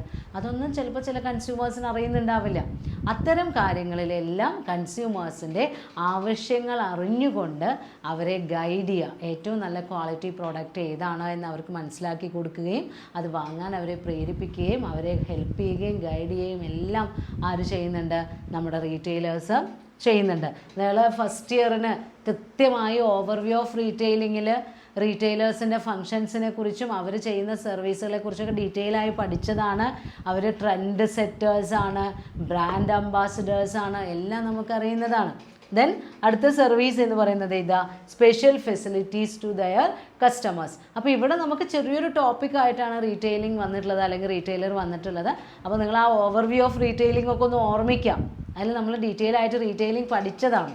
അപ്പോൾ ഒരുപാട് സേവനങ്ങൾ ആഫ്റ്റർ സെയിൽ സർവീസുകൾ നമ്മുടെ റീറ്റെയിലേഴ്സ് കൺസ്യൂമേഴ്സിന് ചെയ്തു കൊടുക്കുന്നുണ്ട്. അവർക്ക് ആ പ്രോഡക്റ്റിനുള്ള സർവീസ് ആണെങ്കിലും അതിൻ്റെ ഇൻസ്റ്റലേഷൻ ആണെങ്കിലും പേയ്മെൻറ്റ് ഫെസിലിറ്റിയിലാണെങ്കിലും പലതരം കസ്റ്റമർ സർവീസുകൾ. ഇപ്പോൾ പലപ്പോഴും റെഡി ക്യാഷിന് വാങ്ങാൻ പൈസ ഇല്ലാത്തവർക്ക് EMI ഫെസിലിറ്റിയും എല്ലാം ഓരോ ഷോറൂമുകളിലും ആളുകൾ നമ്മുടെ റീറ്റെയിലേഴ്സ് ചെയ്തു കൊടുക്കുന്നുണ്ട്. അപ്പോൾ കൺസ്യൂമേഴ്സിന് അവർക്ക് ആവശ്യമുള്ള പ്രോഡക്റ്റ് ആവശ്യമുള്ള സമയത്ത് ആവശ്യമുള്ള ക്വാണ്ടിറ്റിയിൽ സപ്ലൈ ചെയ്യുന്ന മർച്ചൻറ്റ് മിഡിൽമാൻ ആണ് retailer. Next topic type of retailers ആണ്. നമ്മൾ പറഞ്ഞു അൾട്ടിമേറ്റ് കൺസ്യൂമേഴ്സിന് പ്രോഡക്റ്റ് സപ്ലൈ ചെയ്യുന്ന മർച്ചൻറ്റ് മിഡിൽമാൻ ആണ് റീറ്റെയിലർ. അപ്പോൾ അവരെ നമ്മൾ ക്ലാസിഫൈ ചെയ്തിട്ടുള്ളത് 2 രീതിയിലാണ്. First category itinerant retailers and second category fixed shop retailers. Itinerant retailers എന്ന് പറയുമ്പോൾ അവർക്ക് ഫിക്സഡ് ഷോപ്പ് ഉണ്ടായിരിക്കില്ല. അവർ കൺസ്യൂമേഴ്സിന് ഏറ്റവും സൗകര്യപ്രദമായ രീതിയിൽ പ്രോഡക്റ്റ് എത്തിച്ചു കൊടുക്കുന്ന ആളുകളാണ്. അതായത് നമ്മുടെ ഡോർ സ്റ്റെപ്പിൽ വരെ എത്തിച്ചു തരുന്ന ആളുകളുണ്ട് പ്രോഡക്ട്സ്. ആ കാറ്റഗറിയിൽ വരുന്ന ആളുകൾ first one hawkers or peddlers. കാൽനട ഉപയോഗിച്ചുകൊണ്ട് അല്ലെങ്കിൽ ചെറിയ ചെറിയ ഇപ്പോൾ സൈക്കിളോ റിക്ഷയോ അങ്ങനെയുള്ള ചെറിയ എന്തെങ്കിലും വണ്ടിയോ ഒക്കെ ഉപയോഗിച്ചുകൊണ്ട് അവർ പ്രോഡക്ട്സ് കസ്റ്റമേഴ്സിൻ്റെ വീടിന് മുന്നിൽ എത്തിക്കുന്നു. ഇപ്പോൾ നമ്മുടെ വീടിൻ്റെ മുന്നിലൂടെയൊക്കെ പച്ചക്കറിയൊക്കെ പോവാറുണ്ട്, അതുപോലെ ഫിഷ് പോവാറുണ്ട്. അങ്ങനെയുള്ള പ്രോഡക്ട്സ് കൺസ്യൂമേഴ്സിന് ഇത് വാങ്ങാൻ വേണ്ടി എവിടെയും പോകണ്ട, അവനവൻ്റെ വീട്ടിൽ പഠിക്കൽ നിന്നുകൊണ്ട് വാങ്ങിക്കാം. അങ്ങനെ ഹോക്കേഴ്സ് അല്ലെങ്കിൽ പെഡ്ലേഴ്സ് എന്ന് പറയുന്നത് അവർ പ്രത്യേകിച്ചൊരു ഷോപ്പ് ഉണ്ടായിരിക്കില്ല, അവർക്ക് പ്രത്യേകിച്ചൊരു പരസ്യങ്ങൾ ഉണ്ടായിരിക്കില്ല. അവർ ആ പ്രോഡക്റ്റിനെ കുറിച്ച് അവർ ചിലപ്പോൾ ബെല്ലടിച്ചുകൊണ്ടോ അല്ലെങ്കിൽ ഏതെങ്കിലും തരത്തിലുള്ള സൗണ്ട് ഉണ്ടാക്കിക്കൊണ്ടോ അല്ലെങ്കിൽ ആ പ്രോഡക്റ്റിൻ്റെ പേര് വിളിച്ചു പറഞ്ഞുകൊണ്ടോ ഒക്കെ നമ്മുടെ അടുത്ത് കൂടെ വരുന്ന ആളുകളാണ്. ഇപ്പോൾ എക്സാമ്പിളായിട്ട് ഇതിൽ പറയുന്നുണ്ട് vegetables, fruits, toys, ice cream, snacks, okay. അപ്പോൾ പലപ്പോഴും ഉന്തുവണ്ടികളിൽ അല്ലെങ്കിൽ സൈക്കിൾ റിക്ഷകളിൽ അല്ലെങ്കിൽ ഇന്നത്തെ കാലത്തൊക്കെ ചെറിയ ചെറിയ കൊട്ടവണ്ടികളൊക്കെ വന്നുകൊണ്ട് നമ്മുടെ പ്രോഡക്റ്റിൽ മോട്ടോർ വാനുകളും ഒക്കെ ഉപയോഗിച്ചുകൊണ്ട് പ്രോഡക്ട്സ് നമ്മുടെ വീടിന് മുന്നിലൂടെ അല്ലെങ്കിൽ കൺസ്യൂമേഴ്സിൻ്റെ ഏറ്റവും അടുത്തുകൂടെ എത്തിക്കുന്ന യാത്രികരായിട്ടുള്ള കച്ചവടക്കാരാണ് ഹോക്കേഴ്സ് അല്ലെങ്കിൽ പെഡ്ലേഴ്സ്. പിന്നെ വരുന്നത് പേയ്മെൻറ്റ് ട്രേഡേഴ്സാണ്. പേയ്മെൻറ്റ് ട്രേഡേഴ്സ് എന്ന് പറഞ്ഞു കഴിഞ്ഞാൽ വഴിയോര കച്ചവടക്കാരൻ. നമ്മൾ നടന്നു പോകുന്ന വഴിയിൽ പ്രോഡക്ട്സ് ഇങ്ങനെ പരത്തി വെച്ച് വിൽക്കാൻ വയ്ക്കുന്ന ആളുകൾ. പിന്നെ വരുന്നത് മാർക്കറ്റ് ട്രേഡേഴ്സാണ്. മാർക്കറ്റ് ട്രേഡേഴ്സ് എന്ന് പറയുമ്പോൾ ഓരോ ദിവസവും ഓരോ സ്ഥലത്തായിരിക്കും മാസച്ചന്തകൾ, ആഴ്ച ചന്തകളൊക്കെ നടക്കുന്നത്. അപ്പോൾ എവിടെയാണോ ചന്ത അന്നുള്ളത് ആ മാർക്കറ്റിൽ അന്ന് പ്രോഡക്റ്റ് കൊണ്ടുപോയി വിൽക്കാം. തൊട്ടടുത്ത ദിവസം വേറൊരു പ്ലേസിലാണ് മാർക്കറ്റ് പ്രവർത്തിക്കുന്നതെങ്കിൽ അവിടെ കൊണ്ടുപോയി വിൽക്കാം. അങ്ങനെ മൂവ്മെൻറ്റ് ചെയ്തുകൊണ്ട് ഒരിക്കലും ഫിക്സഡ് ആയിട്ടുള്ള ഒരു കട ഇട്ടുകൊണ്ടല്ലാതെ പ്രോഡക്ട്സ് കൺസ്യൂമറിലേക്ക് എത്തിക്കുന്ന റീറ്റെയിലേഴ്സാണ് ഇറ്റിനറൻറ്റ് റീറ്റെയിലേഴ്സ് എന്ന് പറയുന്നത്. ദെൻ രണ്ടാമത്തെ കാറ്റഗറി ഫിക്സഡ് ഷോപ്പ് റീറ്റെയിലേഴ്സാണ്. ഫിക്സഡ് ഷോപ്പ് റീറ്റെയിലേഴ്സ് എന്ന് പറയുമ്പോൾ അവർക്ക് കൃത്യമായി ഒരു അഡ്രസ്സും സ്വന്തമായി ഒരു കടയും ആ കടയിൽ അറേഞ്ച് ചെയ്ത് വെച്ച പ്രോഡക്റ്റ്സ് ഒക്കെ ഉള്ള ആൾക്കാരാണ്. ഈ ഇറ്റിനറൻറ്റ് റീറ്റെയിലേഴ്സ് കൺസ്യൂമേഴ്സിനെ ഏറ്റവും കൂടുതൽ സേവിക്കുന്ന ആൾക്കാരാണ്. കാരണം കൺസ്യൂമേഴ്സിന് അവരുടെ ആ നോർമൽ ലൈഫിൻ്റെ ഇടയിലൂടെ പർച്ചേസ് നടത്തുന്നു, അല്ലാതെ പർച്ചേസിന് വേണ്ടി ഒരു എഫേർട്ടൊന്നും എടുക്കേണ്ടി വരുന്നില്ല. ഫിക്സഡ് ഷോപ്പ് ആകുമ്പോൾ അങ്ങനെയല്ല, കൺസ്യൂമേഴ്സ് ആ കടയിൽ ചെല്ലണം, എന്നിട്ട് പ്രോഡക്റ്റ് തിരഞ്ഞെടുത്ത് വാങ്ങിക്കാം. പക്ഷേ ഇവിടെ വൈഡ് വെറൈറ്റി ഓഫ് പ്രോഡക്റ്റ് ഉണ്ടാവും. ഇറ്റിനറൻറ്റിൻ്റെ റീറ്റെയിലേഴ്സിൻ്റെ കയ്യിൽ അത്രയധികം ചോയ്സുകളൊന്നും ഉണ്ടാവില്ല. അവർ നൽകുന്നത് നമ്മൾ വാങ്ങിക്കേണ്ടി വരും. കുറച്ച് ലിമിറ്റഡ് ടൈപ്പ് ഓഫ് പ്രോഡക്റ്റ് ഉണ്ടാവും. അപ്പോൾ ഇത് തന്നെ ഫിക്സഡ് ഷോപ്പ് റീറ്റെയിലേഴ്സിന് 2 കാറ്റഗറി ഉണ്ട്. സ്മാൾ സ്കെയിൽ റീറ്റെയിലേഴ്സും ലാർജ് സ്കെയിൽ റീറ്റെയിലേഴ്സും. സ്മാൾ സ്കെയിൽ റീറ്റെയിലേഴ്സ് എന്ന് പറയുമ്പോൾ അതിൽ ഇൻക്ലൂഡ് ചെയ്യുന്നത് സ്റ്റാൾസ് ഓൺ സ്ട്രീറ്റ്, തെരുവ് കച്ചവടക്കാരുണ്ടായിരിക്കും.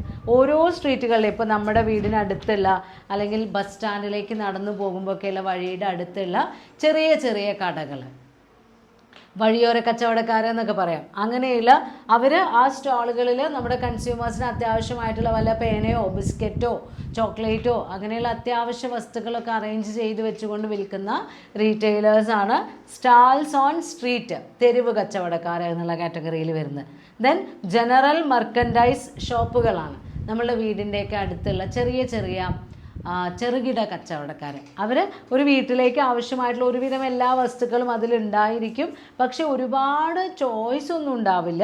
നമുക്ക് അത്യാവശ്യം വേണ്ട bread, butter, stationery, paper, pencil, cigarette, matches അങ്ങനെയൊക്കെയുള്ള അത്യാവശ്യം വേണ്ട പലവിധ സാധനങ്ങൾ അറേഞ്ച് ചെയ്ത് വെച്ച് വിൽക്കുന്ന ചെറുകിട കച്ചവടക്കാരാണ് ജനറൽ മെർക്കൻഡൈസ് സ്റ്റോറുകൾ. പിന്നെ മൂന്നാമത്തെ കാറ്റഗറി, ഇതൊക്കെ സ്മാൾ സ്കെയിലാണ്, കുറച്ച് വർക്കിംഗ് ക്യാപിറ്റലും കുറച്ച് ക്യാപിറ്റൽ ഇൻവെസ്റ്റ്മെൻറ്റും വെച്ച് നടത്തുന്ന കടകൾ, റീറ്റെയിലേഴ്സിൻ്റെ ഗ്രൂപ്പ്. സ്പെഷ്യാലിറ്റി സ്റ്റോറുകൾ എന്ന് പറയുമ്പോൾ സ്മാൾ കാറ്റഗറി തന്നെയാണ്. ഏതെങ്കിലും പർട്ടിക്കുലർ ലൈൻ ഓഫ് പ്രോഡക്ട്സ് മാത്രമേ ഉണ്ടാവും. ഇപ്പോൾ എക്സാമ്പിൾ പറയുകയാണെങ്കിൽ ചിലപ്പോൾ മെഡിസിൻസ് മാത്രം, അല്ലെങ്കിൽ പച്ചക്കറികൾ മാത്രം, അല്ലെങ്കിൽ പാലും ഉൽപ്പന്നങ്ങളും മാത്രം, ചെറിയ ബേക്കറി ഐറ്റംസ് മാത്രം, അങ്ങനെ ഏതെങ്കിലും സ്പെഷ്യൽ പ്രോഡക്ട്സ് ഡീൽ ചെയ്യുന്ന സ്മാൾ സ്കെയിൽ റീറ്റെയിലേഴ്സാണ് സ്പെഷ്യാലിറ്റി ട്രേഡേഴ്സ് അല്ലെങ്കിൽ സ്പെഷ്യാലിറ്റി ഷോപ്പ് എന്ന് പറയുന്നത്. പിന്നെ വരുന്ന കാറ്റഗറി ലാർജ് സ്കെയിൽ റീറ്റെയിലിംഗ് ആണ്. റീറ്റെയിലിംഗ് എന്ന് പറയുമ്പോൾ 1990s ശേഷം നമ്മളുടെ LPG പോളിസി, ലിബറലൈസേഷനും പ്രൈവറ്റൈസേഷനും ഗ്ലോബലൈസേഷനും വന്നപ്പോൾ റീറ്റെയിൽ സെക്ടറിൻ്റെ മുഖച്ഛായ തന്നെ മാറിയെന്ന് നമുക്ക് പറയാം. കാരണം ഗ്ലോബലൈസേഷൻ വന്നതോടുകൂടി ഓരോ പ്രൊഡ്യൂസറും പ്രോഡക്റ്റ് പ്രൊഡ്യൂസ് ചെയ്യുന്നത് ഏത് കൺസെപ്റ്റോടുകൂടിയാണ്? Entire world is considered as a single market. അപ്പോൾ നമ്മൾ കേരളത്തിലാണ് പ്രൊഡ്യൂസ് ചെയ്യുന്നതെന്ന് പറഞ്ഞിട്ട് കാര്യമില്ല, ചൈനക്കാർക്കും കൂടെ ഉപയോഗിക്കാൻ പറ്റുന്ന രീതിയിലായിരിക്കും പ്രോഡക്റ്റ് ഡിസൈൻ ചെയ്യുന്നത്. കാരണം ഒരുപാട് ഫെസിലിറ്റിയായി, ഇൻ്റർനെറ്റ് ഫെസിലിറ്റിയായി, ക്യാഷ് ട്രാൻസാക്ഷന് വളരെ ഇലക്ട്രോണിക് ഫണ്ട് ട്രാൻസ്ഫറുകളും ഡിജിറ്റൽ മണിയും പ്ലാസ്റ്റിക് മണിയും ഒക്കെ വന്നതോടുകൂടി റീറ്റെയിലിംഗ് എന്ന് പറയുന്നത് ചെറുകിട കച്ചവടം എന്ന് പറയാൻ പറ്റാത്ത രീതിയിലേക്കായി. കാരണം മൾട്ടിനാഷണൽ കോർപ്പറേഷൻസ് വരെ ഇന്ന് റീറ്റെയിൽ രംഗത്ത് പ്രവർത്തിക്കുന്നുണ്ട്. സ്വന്തമായ ഔട്ട്ലെറ്റുകളിലൂടെയും ഫ്രാഞ്ചൈസികളിലൂടെയും എല്ലാം മൊത്തം കുറേ ഏരിയ കവർ ചെയ്യുന്ന ലാർജ് നെറ്റ്വർക്കുള്ള റീറ്റെയിൽ ഔട്ട്ലെറ്റുകൾ ഇന്ന് നമുക്ക് പരിചയമാണ്. അപ്പോൾ അങ്ങനെയുള്ള ലാർജ് സ്കെയിൽ റീറ്റെയിൽ സ്റ്റോറുകളാണ്. അതിലേറ്റവും ആദ്യമായി പറയുന്നത് ഡിപ്പാർട്ട്മെൻറ്റൽ സ്റ്റോറാണ്. ഡിപ്പാർട്ട്മെൻറ്റൽ സ്റ്റോർ എന്ന് പറയുമ്പോൾ അത് കൃത്യമായി അതിൻ്റെ ലേ ഔട്ട് എന്ന് പറയുന്നത് ഡിഫറെൻറ്റ് റാക്കുകളായും ഡിഫറെൻറ്റ് ഡിപ്പാർട്ട്മെൻറ്റുകളായും അറേഞ്ച് ചെയ്തിട്ടുണ്ടാകും. നമ്മൾ ആ ഒരു കടയിലേക്ക് ചെന്നാൽ നമ്മൾക്ക് ആവശ്യമായിട്ടുള്ള എല്ലാ പ്രോഡക്ട്സും അവിടെ അവൈലബിൾ ആയിരിക്കും. പണ്ടത്തെ റീറ്റെയിൽ കട എന്ന് പറയുന്നത് എല്ലാം ഉണ്ടാവും, എവിടെയാണെന്ന് കടക്കാരന് മാത്രമേ അറിയുന്നുണ്ടാവും, വാങ്ങാൻ ചെല്ലുന്ന ആൾക്ക് അറിയുന്നുണ്ടാവില്ല. പക്ഷേ ഡിപ്പാർട്ട്മെൻറ്റ് സ്റ്റോറിൽ അങ്ങനെയല്ല. നമ്മൾക്ക് ചെല്ലാം, ഏത് കാറ്റഗറി പ്രോഡക്റ്റാണ് വേണ്ടത് നമ്മൾക്ക് തിരഞ്ഞു നോക്കാം, ആ ഡിപ്പാർട്ട്മെൻറ്റിൽ നിന്ന് ആവശ്യമായ പ്രോഡക്ട്സ് വാങ്ങാം, തൊട്ടടുത്ത ഡിപ്പാർട്ട്മെൻറ്റിലേക്ക് മൂവ് ചെയ്യാം, വീട്ടിലേക്ക് ആവശ്യമായ എല്ലാം അവിടെ നിന്ന് കിട്ടും. സാധാരണ നമ്മൾ ഡിപ്പാർട്ട്മെൻറ്റ് സ്റ്റോർ അല്ലെങ്കിൽ സൂപ്പർ മാർക്കറ്റ് എന്നൊക്കെ പറയുമ്പോൾ നമ്മളതിൽ പിൻ ടു എയറോപ്ലെയിൻ എന്നാണ് പറയുക. ഒരു വീട്ടിലേക്ക് ആവശ്യമായ ഒരു സേഫ്റ്റി പിൻ മുതൽ ഏറ്റവും വലിയ പ്രൊഡക്റ്റായിട്ടുള്ള എയ്റോപ്ലെയിൻ വരെ, അതൊരു അതിശയോക്തി കലർന്ന പറച്ചിലാണ് എങ്കിൽ കൂടി അത്രയും വലിയ വസ്തുക്കൾ വരെ കിട്ടുന്ന ഷോറൂമുകളാണ് ഡിപ്പാർട്ട്മെൻറ്റ് സ്റ്റോറുകളും. അതുപോലെ തന്നെ നമ്മളുടെ വേറൊരു കാറ്റഗറി ആയിട്ട് പറയുന്നുണ്ട്, അതിൽ സൂപ്പർ മാർക്കറ്റ് എന്നുള്ള കാറ്റഗറിയും വരുന്നുണ്ട്. അപ്പോൾ ഡിപ്പാർട്ട്മെൻറ്റ് സ്റ്റോർ എന്ന് പറയുമ്പോൾ അവിടെ ഡീസെൻട്രലൈസ്ഡ് ബൈയിങ് ആണ്. ഡീസെൻട്രലൈസ്ഡ് ബൈയിങ് എന്ന് പറയുമ്പോൾ നമ്മൾക്ക് കസ്റ്റമേഴ്സിന് ഏത് പ്രോഡക്റ്റ് വേണമെങ്കിൽ തിരഞ്ഞെടുത്ത് വാങ്ങിക്കാം. Centralised selling. അപ്പോൾ ഒരു മാസ് മെർക്കൻഡൈസിങ് ആണ്. റീറ്റെയിൽ സെക്ടറിലാണെന്ന് പറഞ്ഞിട്ട് കാര്യമില്ല. അവർ ഒരു റൂഫിന് കീഴിൽ പല പല ഡിപ്പാർട്ട്മെൻറ്റുകളിലായി കൃത്യമായി അറേഞ്ച് ചെയ്ത് വെച്ചിട്ടുള്ള വൈഡ് വെറൈറ്റി ഓഫ് പ്രോഡക്റ്റ് കസ്റ്റമേഴ്സിന് നൽകുന്ന ഷോറൂമാണ് ഡിപ്പാർട്ട്മെൻറ്റൽ സ്റ്റോർ. അതിനുള്ള അഡ്വാൻറ്റേജസ് എന്ന് പറയുന്നത് ഷോപ്പിംഗ് വളരെ കൺവീനിയൻ്റ് ആയിരിക്കും, കൺസ്യൂമർക്ക് വളരെ എളുപ്പത്തിൽ ഷോപ്പ് ചെയ്യാം. പിന്നെ അതിൻ്റെ ലൊക്കേഷൻ എന്ന് പറയുന്നത് ഏതെങ്കിലും ഒരു സെൻട്രൽ ലൊക്കേഷനിലായിരിക്കും. അപ്പോൾ അവിടെ എല്ലാ കൺസ്യൂമേഴ്സിനും എത്തിച്ചേരാൻ പറ്റുന്ന രീതിയിലാവും. ലാർജ് ടേൺ ഓവർ എയിം ചെയ്തുകൊണ്ടായിരിക്കും, അതിന് ഹെൽപ്ഫുള്ളും ആയിരിക്കും. പിന്നെ ബൾക്ക് ബൈയിങ് അങ്ങനെ ആവുന്ന സമയത്ത് നമ്മൾ ഹെവി ഡിസ്കൗണ്ടുകൾ കിട്ടും, ബയേഴ്സിന് വളരെയധികം ആനുകൂല്യങ്ങൾ കിട്ടും. അതേപോലെ തന്നെ അവർക്ക് കൃത്യമായ അഡ്വർടൈസിങ് രീതികളും ഒക്കെ ഉണ്ടാവും. അപ്പോൾ കൂടുതൽ ആളുകളിലേക്ക് അവരുടെ പരസ്യങ്ങൾ എത്തുന്നു, മോർ ആൻഡ് മോർ കസ്റ്റമേഴ്സിനെ അക്വയർ ചെയ്യാൻ കഴിയുന്നു. പിന്നെ ലാർജ് ബിസിനസ് യൂണിറ്റ് ആയത് കാരണം അവർക്ക് സ്കിൽഡ് എംപ്ലോയീസിനെയൊക്കെ അഫോർഡ് ചെയ്യാൻ കഴിയും. അങ്ങനെ ഒരുപാട് അഡ്വാൻറ്റേജസ് ഉണ്ട് ഡിപ്പാർട്ട്മെൻറ്റ് സ്റ്റോറിന്. ഡിസഡ്വാൻറ്റേജസും ഉണ്ട്. കാരണം ഡിപ്പാർട്ട്മെൻറ്റൽ സ്റ്റോർ ഓപ്പൺ ചെയ്ത് പ്രവർത്തിക്കുക എന്ന് പറഞ്ഞു കഴിഞ്ഞാൽ ഹൈ കോസ്റ്റാണ്, നല്ല എക്സ്പെൻസീവാണ്. നല്ല സ്കിൽഫുൾ എംപ്ലോയീസിനെയൊക്കെ വേണമെന്ന് പറഞ്ഞില്ലേ, അതേപോലെ തന്നെ കൂടുതൽ ഗുഡ്സ്, കൂടുതൽ നല്ല ക്വാളിറ്റിയുള്ള ഗുഡ്സൊക്കെ നമ്മൾക്ക് സപ്ലൈ ചെയ്യേണ്ടി വരും. നല്ല എല്ലാ തരം പ്രോഡക്റ്റൊക്കെ അറേഞ്ച് ചെയ്യുമ്പോൾ സ്റ്റോറിൻ്റെ ഉള്ളിൽ നല്ല AC ഫെസിലിറ്റിയോ അല്ലെങ്കിൽ നല്ല ലൈറ്റിംഗ് ഫെസിലിറ്റി, റാക്കുകളൊക്കെ വരും. അപ്പോൾ ഹൈ കോസ്റ്റ് ഓഫ് ഓപ്പറേഷൻ വരുമ്പോൾ നോർമലി അവിടെ നിന്ന് കിട്ടുന്ന പ്രോഡക്ട്സിനും ചിലപ്പോൾ വില കൂടും. പിന്നെ അതേപോലെ തന്നെ സെൻട്രൽ ലൊക്കേഷനാണ്, അപ്പോൾ നല്ല റെൻറ്റ് വരാൻ സാധ്യതയുണ്ട്, ഓവർ ഹെഡ്സ് കൂടും. അപ്പോഴൊക്കെ ഇതൊക്കെ അൾട്ടിമേറ്റ് ആയിട്ട് ഇതിൻ്റെ ഭാരം വരുന്നത് ആരിലേക്കാണ്? കസ്റ്റമേഴ്സിലേക്കാണ്. അവരതിനനുസരിച്ച് ഹൈ പ്രൈസ് കൊടുക്കേണ്ടി വരും. അതേപോലെ തന്നെ കസ്റ്റമേഴ്സിനെയും എല്ലാ കസ്റ്റമേഴ്സിനെയും നമ്മൾക്ക് പേഴ്സണൽ അറ്റൻഷൻ കൊടുക്കാനൊന്നും കഴിയില്ല. കാരണം എത്രയോ ആൾക്കാർ വന്ന പ്രോഡക്റ്റ് തിരഞ്ഞെടുത്ത് വാങ്ങിച്ചു കൊണ്ടുപോകുന്നതാണ്. എന്നാൽ സാധാരണ റീറ്റെയിൽ ഷോപ്പിൽ അങ്ങനെയല്ല. അവിടെ വരുന്ന ഓരോ കൺസ്യൂമറെയും അല്ലെങ്കിൽ ഓരോ കസ്റ്റമറെയും ആ ട്രേഡർ നന്നായി പരിചയം ഉണ്ടായിരിക്കും, അവരെ കെയർ ചെയ്യുന്നുണ്ടായിരിക്കും. പക്ഷേ അത്തരം ഒരു പേഴ്സണൽ കെയറിങ് ഡിപ്പാർട്ട്മെൻറ്റ് സ്റ്റോറിൽ നമ്മൾക്ക് നൽകാൻ കഴിയില്ല. പിന്നെ സെൽഫ് സർവീസിന് ഏറ്റവും കൂടുതൽ ഇമ്പോർട്ടൻസ് കൊടുക്കുന്ന കൺസെപ്റ്റാണ് സൂപ്പർ മാർക്കറ്റ്. അവിടെ അധികം സെയിൽസ്മാനോ സെയിൽസ് ഗേൾസോ ഒന്നുമല്ല. നമ്മൾക്ക് തിരഞ്ഞെടുത്ത് നമ്മൾക്ക് ആവശ്യമുള്ള പ്രോഡക്റ്റൊക്കെ എടുത്ത് കൗണ്ടറിൽ കൊണ്ടുവന്ന് ബില്ലാക്കാം. കിരാന സ്റ്റോറുകളൊക്കെ ഒരു ട്രഡീഷണൽ സ്മാൾ കിരാന സ്റ്റോഴ്സ്, അതൊക്കെ നമ്മൾ FMCG product, fast moving consumer പ്രോഡക്റ്റൊക്കെ ഡീൽ ചെയ്യുന്നതിൽ ഏറ്റവും പ്രശസ്തമായിരുന്നു ആദ്യം. അപ്പോൾ ആ കിരാന സ്റ്റോറുകളാണ് ഏറ്റവും ആദ്യത്തെ നമ്മുടെ ഗ്രോസറി ആൻഡ് ഫുഡ് മാർക്കറ്റിൻ്റെ ഒരു ലാർജ് സ്കെയിൽ ഫോം. പിന്നെ വരുന്നത് കോപ്പറേറ്റീവ് സ്റ്റോറുകളാണ്. കോപ്പറേറ്റീവ് സ്റ്റോർ എന്ന് പറയുമ്പോൾ മെമ്പേഴ്സിനാണ് അവിടെ പ്രാധാന്യം. നമ്മുടെ കസ്റ്റമേഴ്സ് തന്നെയാണ് അവിടെ മെമ്പേഴ്സായിട്ട് വരിക. അപ്പോൾ ക്യാപിറ്റൽ മെമ്പേഴ്സിൻ്റെ കയ്യിൽ നിന്ന് അവരുടെ കോൺട്രിബ്യൂഷൻസ് ആയിട്ട് കളക്ട് ചെയ്യുന്നതാണ്. അതായത് വളരെ ചെറിയ ഡിനോമിനേഷൻ ആവും. എല്ലാ മെമ്പേഴ്സും നമ്മൾ പല തുള്ളി പെരുവെള്ളം എന്ന് പറയുന്നത് പോലെ കുറച്ച് കുറച്ച് പൈസ എടുത്ത് ഒരു ക്യാപിറ്റൽ രൂപീകരിച്ച് അവരൊരു ഡിപ്പാർട്ട്മെൻറ്റ് സ്റ്റോർ തുടങ്ങുന്നു. അവിടെ അവർക്ക് ആവശ്യമായ പ്രോഡക്ട്സുകൾ അറേഞ്ച് ചെയ്ത് വെക്കുന്നു. അവരുടെ സർവീസിന് വേണ്ടി അത് അവർക്ക് അനുകൂലമായ രീതിയിൽ വിൽക്കുന്നു. അതാണ് സഹകരണ സംഘങ്ങൾ അല്ലെങ്കിൽ കോപ്പറേറ്റീവ് സ്റ്റോറുകൾ. അതിന് എക്സാമ്പിളാണ് നമ്മളുടെ കേന്ദ്രീയ ബന്ദർ ഡൽഹിയിലുള്ളത്, പിന്നെ TUCS കാഠ്മണ്ഡുവിലുള്ളത്. അപ്പോൾ ആ രീതിയിൽ ചെന്നൈയിലുള്ളത്, അങ്ങനെ ഒരുപാട് സഹകരണ സംഘങ്ങൾ നമ്മളുടെ സ്റ്റോറുകളായിട്ട്, റീറ്റെയിൽ സ്റ്റോറുകളായിട്ട് പ്രവർത്തിക്കുന്നുണ്ട്. അപ്പോൾ അതിൻ്റെ അഡ്വാൻറ്റേജസ് എന്ന് പറയുന്നത് കൺസ്യൂമേഴ്സിന് ക്വാളിറ്റി എൻഷുർ ചെയ്യാൻ കഴിയും. അതേപോലെ തന്നെ പലതരത്തിലുള്ള പ്രോഡക്റ്റ് ന്യായമായ വിലയ്ക്ക് സപ്ലൈ ചെയ്യാൻ കഴിയും. അവർക്ക് പലതരം പ്രോഡക്റ്റ് ഓവറാൾ സ്റ്റോറേജിൽ അവിടെ ഉണ്ടായിരിക്കും. അവരുടെ മെമ്പേഴ്സിനാണ് പ്രാധാന്യം കൊടുക്കുന്നത്, ലാഭമുണ്ടാക്കാനല്ല. അതിന് ഡിസഡ്വാൻറ്റേജസും ഉണ്ട്. കാരണം അവർക്ക് പലപ്പോഴും അവർ ലാഭത്തിന് വേണ്ടി പ്രവർത്തിക്കുന്നവരല്ലല്ലോ. അപ്പോൾ ബൾക്ക് പർച്ചേസ് ഒന്നും അഫോർഡ് ചെയ്യാൻ കഴിയാറില്ല. അതേപോലെ തന്നെ എല്ലായ്പ്പോഴും അവർക്ക് ബ്യൂറോക്രാറ്റിക് മാനേജ്മെൻറ്റിൻ്റെ ഒരു ഡ്രോബാക്സ് ഒക്കെ ഫേസ് ചെയ്യേണ്ടി വരാറുണ്ട്. ലാർജ് സ്കെയിൽ റീറ്റെയിലേഴ്സിൽ പിന്നെ വരുന്ന ഗ്രൂപ്പാണ് മൾട്ടിപ്പിൾ ഷോപ്പ് അല്ലെങ്കിൽ ചെയിൻ സ്റ്റോറുകൾ. അതിൽ ഓണർഷിപ്പ് ഒരു സെൻട്രൽ അതോറിറ്റിയിലായിരിക്കും. അവരുടെ കീഴിൽ കണക്റ്റഡ് ആയിട്ടുള്ള സിമിലർ ടൈപ്പ് ഓഫ് പ്രോസസ്സുകളൊക്കെ ഫോളോ ചെയ്യുന്ന ചെയിൻ സ്റ്റോറുകൾ. സാധാരണയായി നമ്മൾ ഫുഡിൻ്റെയൊക്കെ കാറ്റഗറിയിലാണ് ആ രീതിയിൽ കാണാറുള്ളത്. അപ്പോൾ അതിൽ ചിലപ്പോൾ പെയിൻറ്റുകൾ പോലും ആ ഓരോ സ്റ്റോറുകളുടെയും പെയിൻ്റ് അടിക്കുന്നത് പോലും ഒരേ പാറ്റേണിലായിരിക്കും. അപ്പോൾ ആ രീതിയിൽ ഒരു സെൻട്രൽ ഓണർഷിപ്പും ദെൻ അതിൻ്റെ കീഴിൽ പലതരം ഷോപ്പുകളുമായിട്ട് വരുന്ന കൺസെപ്റ്റാണ് മൾട്ടിപ്പിൾ ഷോപ്പ് അല്ലെങ്കിൽ ചെയിൻ സ്റ്റോർ. അപ്പോൾ ആ ചെയിൻ സ്റ്റോറിൽ പ്രധാനമായിട്ട് വരുന്നത് each shop deals in the same type of goods and product. ഒരേ തരം പ്രോഡക്റ്റും ഒരേ ഗുഡ്സുമാണ് അവിടെ വിൽക്കുന്നത്. They are generally meant for every day use. സാധാരണയായിട്ട് എല്ലാവർക്കും ഡെയിലി യൂസിന് ആവശ്യമുള്ള പ്രോഡക്റ്റ് ആയിരിക്കും. A uniform policy of sales. എല്ലായിടത്തും ഒരേപോലെയുള്ള സെയിൽസ് പോളിസിയൊക്കെ ആയിരിക്കും ഇവർ അഡോപ്റ്റ് ചെയ്യുന്നത്. ഇപ്പോൾ നമ്മൾ മൗസി ഔൽ മിൽക്ക് എന്ന് പറയുന്ന അതിൻ്റെ ആണെങ്കിൽ ഇപ്പോൾ ഏത് സ്ഥലത്താണെങ്കിലും അത് കണ്ടു കഴിഞ്ഞാൽ നമുക്കറിയാം. അതിൻ്റെ ആ പെയിൻറ്റോ അല്ലെങ്കിൽ ബോർഡോ കാണുമ്പോൾ നമുക്കറിയാം. പിസ്സ ഹട്ടുകൾ അതിൻ്റെയൊക്കെ ഒരു കോമൺ ഓണർഷിപ്പ് ഉണ്ടായിരിക്കും. അതിൻ്റെ കീഴിൽ ചെയിൻ സ്റ്റോറുകളും ഉണ്ടാവും. Then franchise സ്റ്റോറുകളാണ്. ഫ്രാഞ്ചൈസിങ്ങും നിങ്ങൾ പഠിച്ചു കഴിഞ്ഞതാണ്. നമ്മൾ പ്രോഡക്റ്റ് ഫ്രാഞ്ചൈസിങ്, പ്രോസസ് ഫ്രാഞ്ചൈസിങ് ഒക്കെ ഉണ്ട്.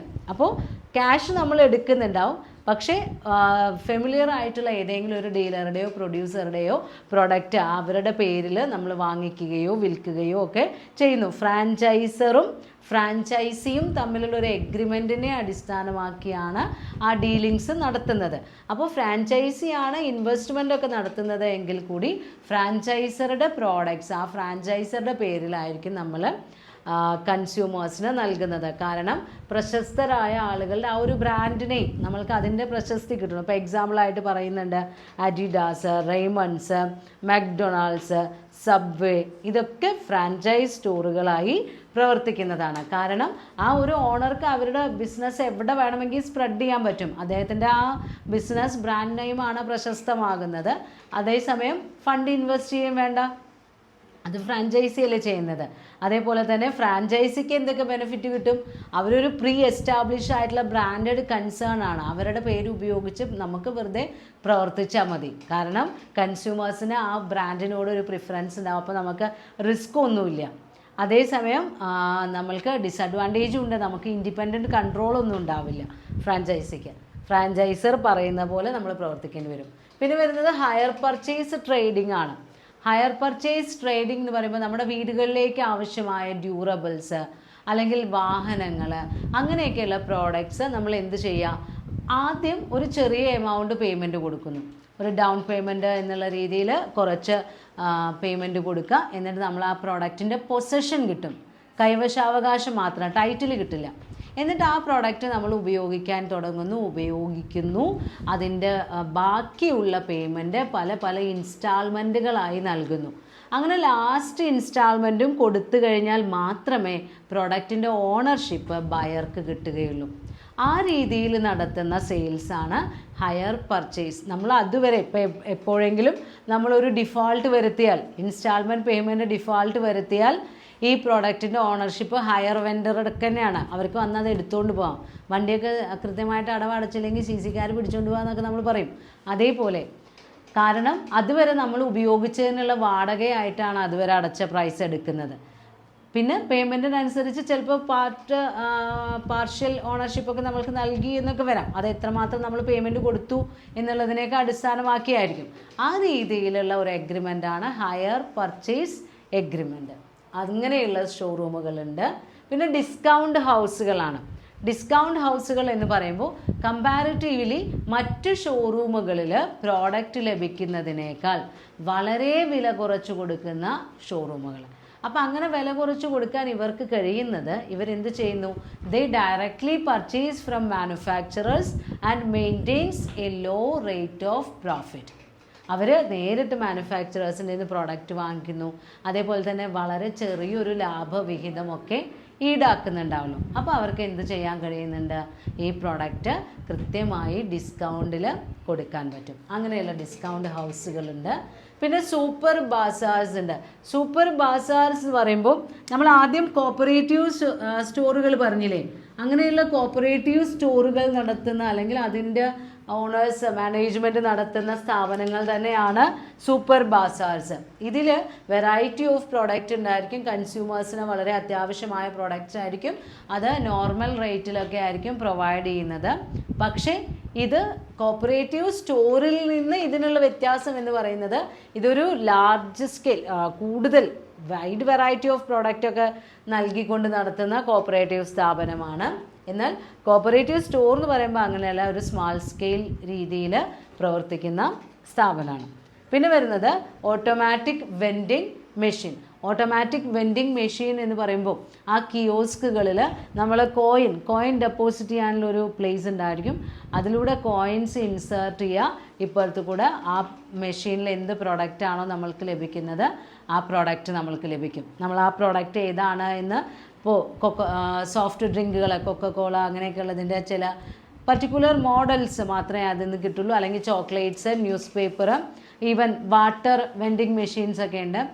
അങ്ങനെയുള്ള പ്രോഡക്ട്സ് ആ പർട്ടിക്കുലർ പ്രോഡക്റ്റ് ഏതാണ് നമ്മൾ സെലക്ട് ചെയ്യുക. കോയിൻ ഇൻസേർട്ട് ചെയ്യാനുള്ള സ്ഥലത്ത് കൂടെ കോയിൻ ഇൻസേർട്ട് ചെയ്യുക. അപ്പോൾ നമ്മൾക്ക് ആ പ്രോഡക്റ്റ് കിട്ടുന്ന സ്ഥലത്ത് കൂടെ പ്രോഡക്റ്റ് കിട്ടും.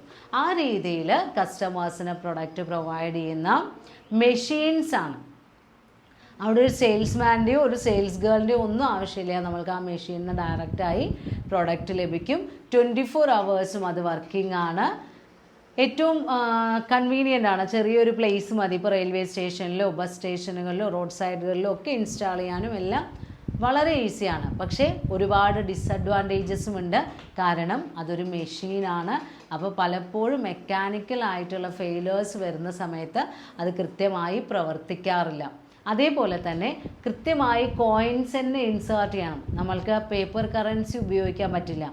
അങ്ങനെയുള്ള ഒരുപാട് ഡിമെറിറ്റ്സ് ഓട്ടോമാറ്റിക് വെൻഡിങ് കിയോസ്കുകളിലുണ്ട്. അതിൻ്റെ പ്രവർത്തനം എന്ന് പറയുന്നത് പീരിയോഡിക്കലി അതിൻ്റെ വെൻഡേഴ്സ്, അതായത് അതാരാണ് അവിടെ ഇൻസ്റ്റാൾ ചെയ്തിട്ടുള്ളത് വെച്ചാൽ അവർ വന്നിട്ട് നമ്മുടെ റീറ്റെയിലേഴ്സ് വന്നിട്ട് ആ കോയിൻസൊക്കെ കളക്ട് ചെയ്യും. അതേപോലെ പ്രൊഡക്റ്റൊക്കെ റീപ്ലേസ് ചെയ്യും. അതിൻ്റെ അറേഞ്ച്മെൻറ്റ്സിൽ എന്തെങ്കിലും മെക്കാനിക്കൽ മിസ്റ്റേക്കുകളോ റിപ്പയറിങ് ആവശ്യമുണ്ടെങ്കിൽ അതിൻ്റെ മെയിൻ്റനൻസ് നടത്തും. അങ്ങനെയാണ് ഓട്ടോമാറ്റിക് വെൻഡിങ് കിയോസ്കുകൾ അല്ലെങ്കിൽ മെഷീൻസ് പ്രവർത്തിക്കുന്നത്. അപ്പോൾ ലാർജ് സ്കെയിൽ റീറ്റെയിലിങ്ങിൽ ഒരുപാട് വെറൈറ്റി ഓഫ് ഫോംസ് ഉണ്ട്. ഇപ്പോൾ സ്വന്തമായി ഔട്ട്ലെറ്റുകൾ വെക്കുന്ന മൾട്ടിനാഷണൽ കോർപ്പറേഷൻസ് ഒക്കെ ഉണ്ട് റീറ്റെയിൽ സ്റ്റോറുകളായിട്ട്. ഇപ്പോൾ ബാറ്റ അവരൊക്കെ അവരുടേതായ ആ ഒരു റീറ്റെയിൽ ഷോറൂമിലൂടെ അവരുടെ പ്രോഡക്റ്റ് വിൽക്കുന്നു. അവിടെയൊന്നും നമ്മൾക്ക് വിലപേശാൻ കൂടെ പറ്റുന്നുണ്ടാവില്ല. അവരുടെ ആ കമ്പനി പ്രൈസ് എത്രയാണോ ആ പ്രൈസിന് തന്നെ നമ്മൾ പ്രോഡക്റ്റ് വാങ്ങിക്കേണ്ടി വരും. അപ്പോൾ റീറ്റെയിൽ സെക്ടർ എന്ന് പറയുന്നത് അൾട്ടിമേറ്റ് കൺസംഷന് വേണ്ടി പ്രോഡക്ട്സ് കൺസ്യൂമേഴ്സിന് നൽകുന്ന സെല്ലേഴ്സ്, അത്രയും നമുക്ക് പറയാൻ പറ്റും. അല്ലാതെ സ്മാൾ സ്കെയിൽ ട്രേഡേഴ്സ് എന്നുള്ളൊരു കാറ്റഗറിയിൽ ഒരിക്കലും നമ്മൾക്കിപ്പോൾ റീറ്റെയിലേഴ്സിനെ എക്സ്പ്ലെയിൻ ചെയ്യാൻ കഴിയില്ല. ഇനി ഈ ചാപ്റ്ററിൽ വരുന്ന ലാസ്റ്റ് ടോപ്പിക് എന്ന് പറയുന്നത് ട്രെൻഡ്സ് ഇൻ ഹോൾസെയിലിംഗ് ആൻഡ് റീറ്റെയിലിംഗ് ആണ്. നമ്മളുടെ ഈ ചാനൽ ഓഫ് ഡിസ്ട്രിബ്യൂഷനിൽ വരുന്ന പുതിയ ട്രെൻഡുകൾ. ഏറ്റവും ആദ്യമായി വരുന്നത് ഇൻ്റഗ്രേറ്റഡ് സിസ്റ്റമാണ്. ഇതുവരെ നമ്മൾ മിഡിൽമാനെ കുറിച്ച് അല്ലെങ്കിൽ ചാനൽ ഓഫ് ഡിസ്ട്രിബ്യൂഷനെ കുറിച്ച് പറയുന്ന സമയത്ത് ഓരോ മെമ്പേഴ്സിനെയും വേറെ വേറെ ആയിട്ടാണ് പഠിച്ചിരുന്നത്. ഇപ്പോൾ ഹോൾസെയിലേഴ്സ്, റീറ്റെയിലേഴ്സ് ഒരു ഗ്രൂപ്പ്, ആ റീറ്റെയിലേഴ്സിൽ തന്നെ പല പല കാറ്റഗറി, ഹോൾസെയിലേഴ്സിൽ പല ഡിവിഷൻസ്, ആ രീതിയിലുള്ള ഒരു മാർക്കറ്റിംഗ് സിസ്റ്റമായിട്ടാണ് നമ്മൾ കൺസിഡർ ചെയ്തിരുന്നത്. എന്നാൽ ഏറ്റവും പുതിയതായി മോഡേൺ മാർക്കറ്റിങ്ങിൽ നമ്മൾ പറഞ്ഞു consumer is the king of market. അതേപോലെ തന്നെ ഒരുപാട് സാങ്കേതിക വിദ്യ അവൈലബിൾ ആണ്, ഡൈനാമിക് മാനേജ്മെൻറ്റ് ഫെസിലിറ്റീസ് അവൈലബിൾ ആണ്, കൺസ്യൂമേഴ്സൊക്കെ അപ്ഡേറ്റഡ് ആയിട്ടുള്ള ടെക്നോളജി അഡ്വാൻസ്ഡ് ആയിട്ടുള്ള നോളജുള്ള കൺസ്യൂമേഴ്സാണ്. അപ്പോൾ ഇന്നത്തെ മാർക്കറ്റിങ്ങിൽ ഏറ്റവും സക്സസ്ഫുള്ളായി നിലനിൽക്കാൻ വേണ്ടി ഈ ഇൻ്റർമീഡിയറീസ് അല്ലെങ്കിൽ മിഡിൽ മാൻ പലപ്പോഴും ഇൻ്റഗ്രേറ്റ് ചെയ്ത് പ്രവർത്തിക്കാറുണ്ട്, പരസ്പര ഐക്യത്തോടു കൂടി. അല്ലെങ്കിൽ ആദ്യമൊക്കെ അവർ സെൽഫ് പ്രോഫിറ്റിനായിരുന്നു, സെൽഫ് ഇൻട്രസ്റ്റ് ബേസ്ഡ് ആയിട്ടാണ് പ്രവർത്തിച്ചിരുന്നത്. ഒരു ഹോൾസെയിലർ ആണെങ്കിൽ ആ ഹോൾസെയിലർ തനിക്ക് ലാഭം ഉണ്ടാക്കാൻ എങ്ങനെ പ്രവർത്തിക്കാം, അങ്ങനെയുള്ള സ്ട്രാറ്റജീസാണ് അഡോപ്റ്റ് ചെയ്തിട്ടുണ്ടാവുക. എന്നാൽ ഇപ്പോൾ അങ്ങനെയല്ല, രണ്ട് തരത്തിലുള്ള ഇൻ്റഗ്രേഷനും വരുന്നുണ്ട്, ഹൊറിസോണ്ടൽ ഇൻ്റഗ്രേഷനും വെർട്ടിക്കൽ ഇൻ്റഗ്രേഷനും. ഹൊറിസോണ്ടൽ ഇൻ്റഗ്രേഷൻ എന്ന് പറയുമ്പോൾ ഇൻ്റഗ്രേഷൻ ബിറ്റ്വീൻ ഹോൾസെയിലേഴ്സ്, ഒരേ കാറ്റഗറിയിലുള്ളത്, അതാണ് ഹൊറിസോണ്ടലിൽ വരുന്നത്. വെർട്ടിക്കൽ എന്ന് പറയുമ്പോൾ ഹോൾസെയിലർ റീറ്റെയിലറുമായിട്ട് ഇൻ്റഗ്രേറ്റ് ചെയ്യുന്നു, ഇങ്ങനെയുള്ള ഇൻ്റഗ്രേഷനും വരാം. അപ്പോൾ ഹൊറിസോണ്ടൽ ഇൻ്റഗ്രേഷൻ ആണെങ്കിലും വെർട്ടിക്കൽ ഇൻ്റഗ്രേഷൻ ആണെങ്കിലും അവർ പരസ്പരം സഹകരിച്ചുകൊണ്ട് എല്ലാ കാര്യങ്ങളും ഷെയർ ചെയ്തുകൊണ്ട് ലാഭത്തിന്, സ്വന്തം ലാഭത്തിന് മാത്രമല്ല അവരവിടെ എഫേർട്ട് ഇടുന്നത്. കാരണം ആ ഒരു മേഖല, ആ മാർക്കറ്റിംഗ് എന്ന് പറയുന്ന ആക്ടിവിറ്റി മൊത്തമായിട്ട് ചെയ്യാൻ വേണ്ടി കോർഡിനേറ്റ് ചെയ്ത് പ്രവർത്തിക്കുന്നു. അങ്ങനെയുള്ള ഇൻ്റഗ്രേറ്റഡ് മാർക്കറ്റിംഗ് സിസ്റ്റം ഒരു പുതിയ ട്രെൻഡാണ്. പിന്നെ രണ്ടാമത്തെ ട്രെൻഡ് എന്ന് പറയുന്നത് ഡയറക്റ്റ് മാർക്കറ്റിംഗ് ആണ്.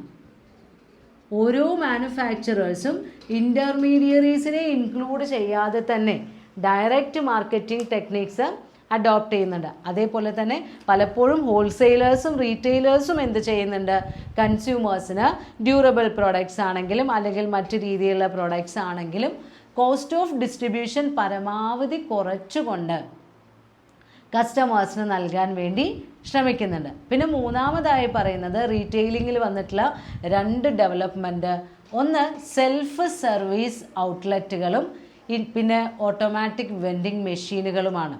അപ്പോൾ അവിടെ എംപ്ലോയീസ് എന്ന് പറയുന്ന ഒരു കാറ്റഗറിയുടെ ആ ഒരു ചെലവ്, ലേബർ കോസ്റ്റ് വളരെയധികം നമ്മൾക്ക് കുറയ്ക്കാൻ കഴിക്കും. മൂന്നാമതായി വരുന്നതാണ് സെൽഫ് സർവീസ് ഔട്ട്ലെറ്റുകളും അതുപോലെ തന്നെ ഓട്ടോമാറ്റിക് വെൻഡിങ് മെഷീൻസും. അപ്പോൾ മെഷീൻസ് ആണെങ്കിൽ നമുക്ക് അതിൽ വരുന്ന റിപ്പയർസൊക്കെ ഇടയ്ക്ക് മെയിൻറ്റെയിൻ ചെയ്ത് കൊടുത്താൽ മതി, പിന്നെ വളരെ കുറച്ച് ലേബർ യൂസേജേ വരുന്നുള്ളൂ. അതേപോലെ തന്നെയാണ് സെൽഫ് സർവീസ് ഔട്ട്ലെറ്റുകളാണെങ്കിലും അവിടെ കൺസ്യൂമേഴ്സിന് വരാം, പ്രോഡക്റ്റ് തിരഞ്ഞെടുക്കാം, അവർക്ക് ഏത് രീതിയിൽ വേണമെങ്കിൽ പേയ്മെൻറ്റ് നടത്താം. പലപ്പോഴും ഇപ്പോൾ ആരും ലിക്വിഡ് ക്യാഷ് കൈവശം വയ്ക്കാറില്ല, കാർഡുകളോ അല്ലെങ്കിൽ UPI പേയ്മെൻറ്റ് ഫെസിലിറ്റികളോ ആണ് ഉപയോഗിക്കുന്നത്. അപ്പോൾ ഇന്ന് കാണുന്ന മാർക്കറ്റിൽ അല്ലെങ്കിൽ ഇന്നത്തെ നമ്മുടെ സമൂഹത്തിൽ ഹോൾസെയിലേഴ്സും റീറ്റെയിലേഴ്സും പരസ്പരം സഹകരിച്ച് പ്രവർത്തിക്കുന്നവരാണ്. പണ്ട് അവർ സേവനങ്ങളൊക്കെ അങ്ങോട്ടും ഇങ്ങോട്ടും ചെയ്യുന്നുണ്ടെങ്കിലും ഒരു ഏകീകൃത സമ്പ്രദായം ഉണ്ടായിരുന്നില്ല. ഇപ്പോൾ ഇൻ്റഗ്രേറ്റഡ് മാർക്കറ്റിംഗ് സിസ്റ്റത്തിനൊരു ഉദാഹരണമായിട്ട് ഇതിൽ പറയുന്നുണ്ട് അസോസിയേറ്റഡ് സിമൻറ്റ് കമ്പനി. അവരെന്ത് ചെയ്യുന്നു, അവർ ഒരു ഇൻ്റഗ്രേഷനിലൂടെയാണ് അവരുടെ പ്രോഡക്റ്റ് മാർക്കറ്റിലേക്ക് ചാനലൈസ് ചെയ്യുന്നത്. അപ്പോൾ അവർക്ക് ആ ഒരു പെർട്ടിക്കുലർ പ്രൈസ് ഫിക്സേഷനിലാണെങ്കിലും ക്വാളിറ്റി മെയിൻ്റനൻസിലാണെങ്കിലും എല്ലാം ഒരു കോർഡിനേഷൻ ഉണ്ടാവും. അപ്പോൾ റീസെൻറ്റ് ട്രെൻഡ്സ് എന്ന് പറയുമ്പോൾ നിങ്ങൾ എഴുതേണ്ടത് integrated marketing system, direct marketing, അതുപോലെ തന്നെ self service outlet, automatic vending kiosk. അതാണ് ഏറ്റവും റീസെൻ്റായി നമ്മുടെ ഹോൾസെയിൽ ആൻഡ് റീറ്റെയിൽ രംഗത്തുണ്ടായിട്ടുള്ള എമർജൻസ്. അത്രയാണ് നമ്മൾക്ക് ഈ യൂണിറ്റിൽ പഠിക്കാനുള്ളത്.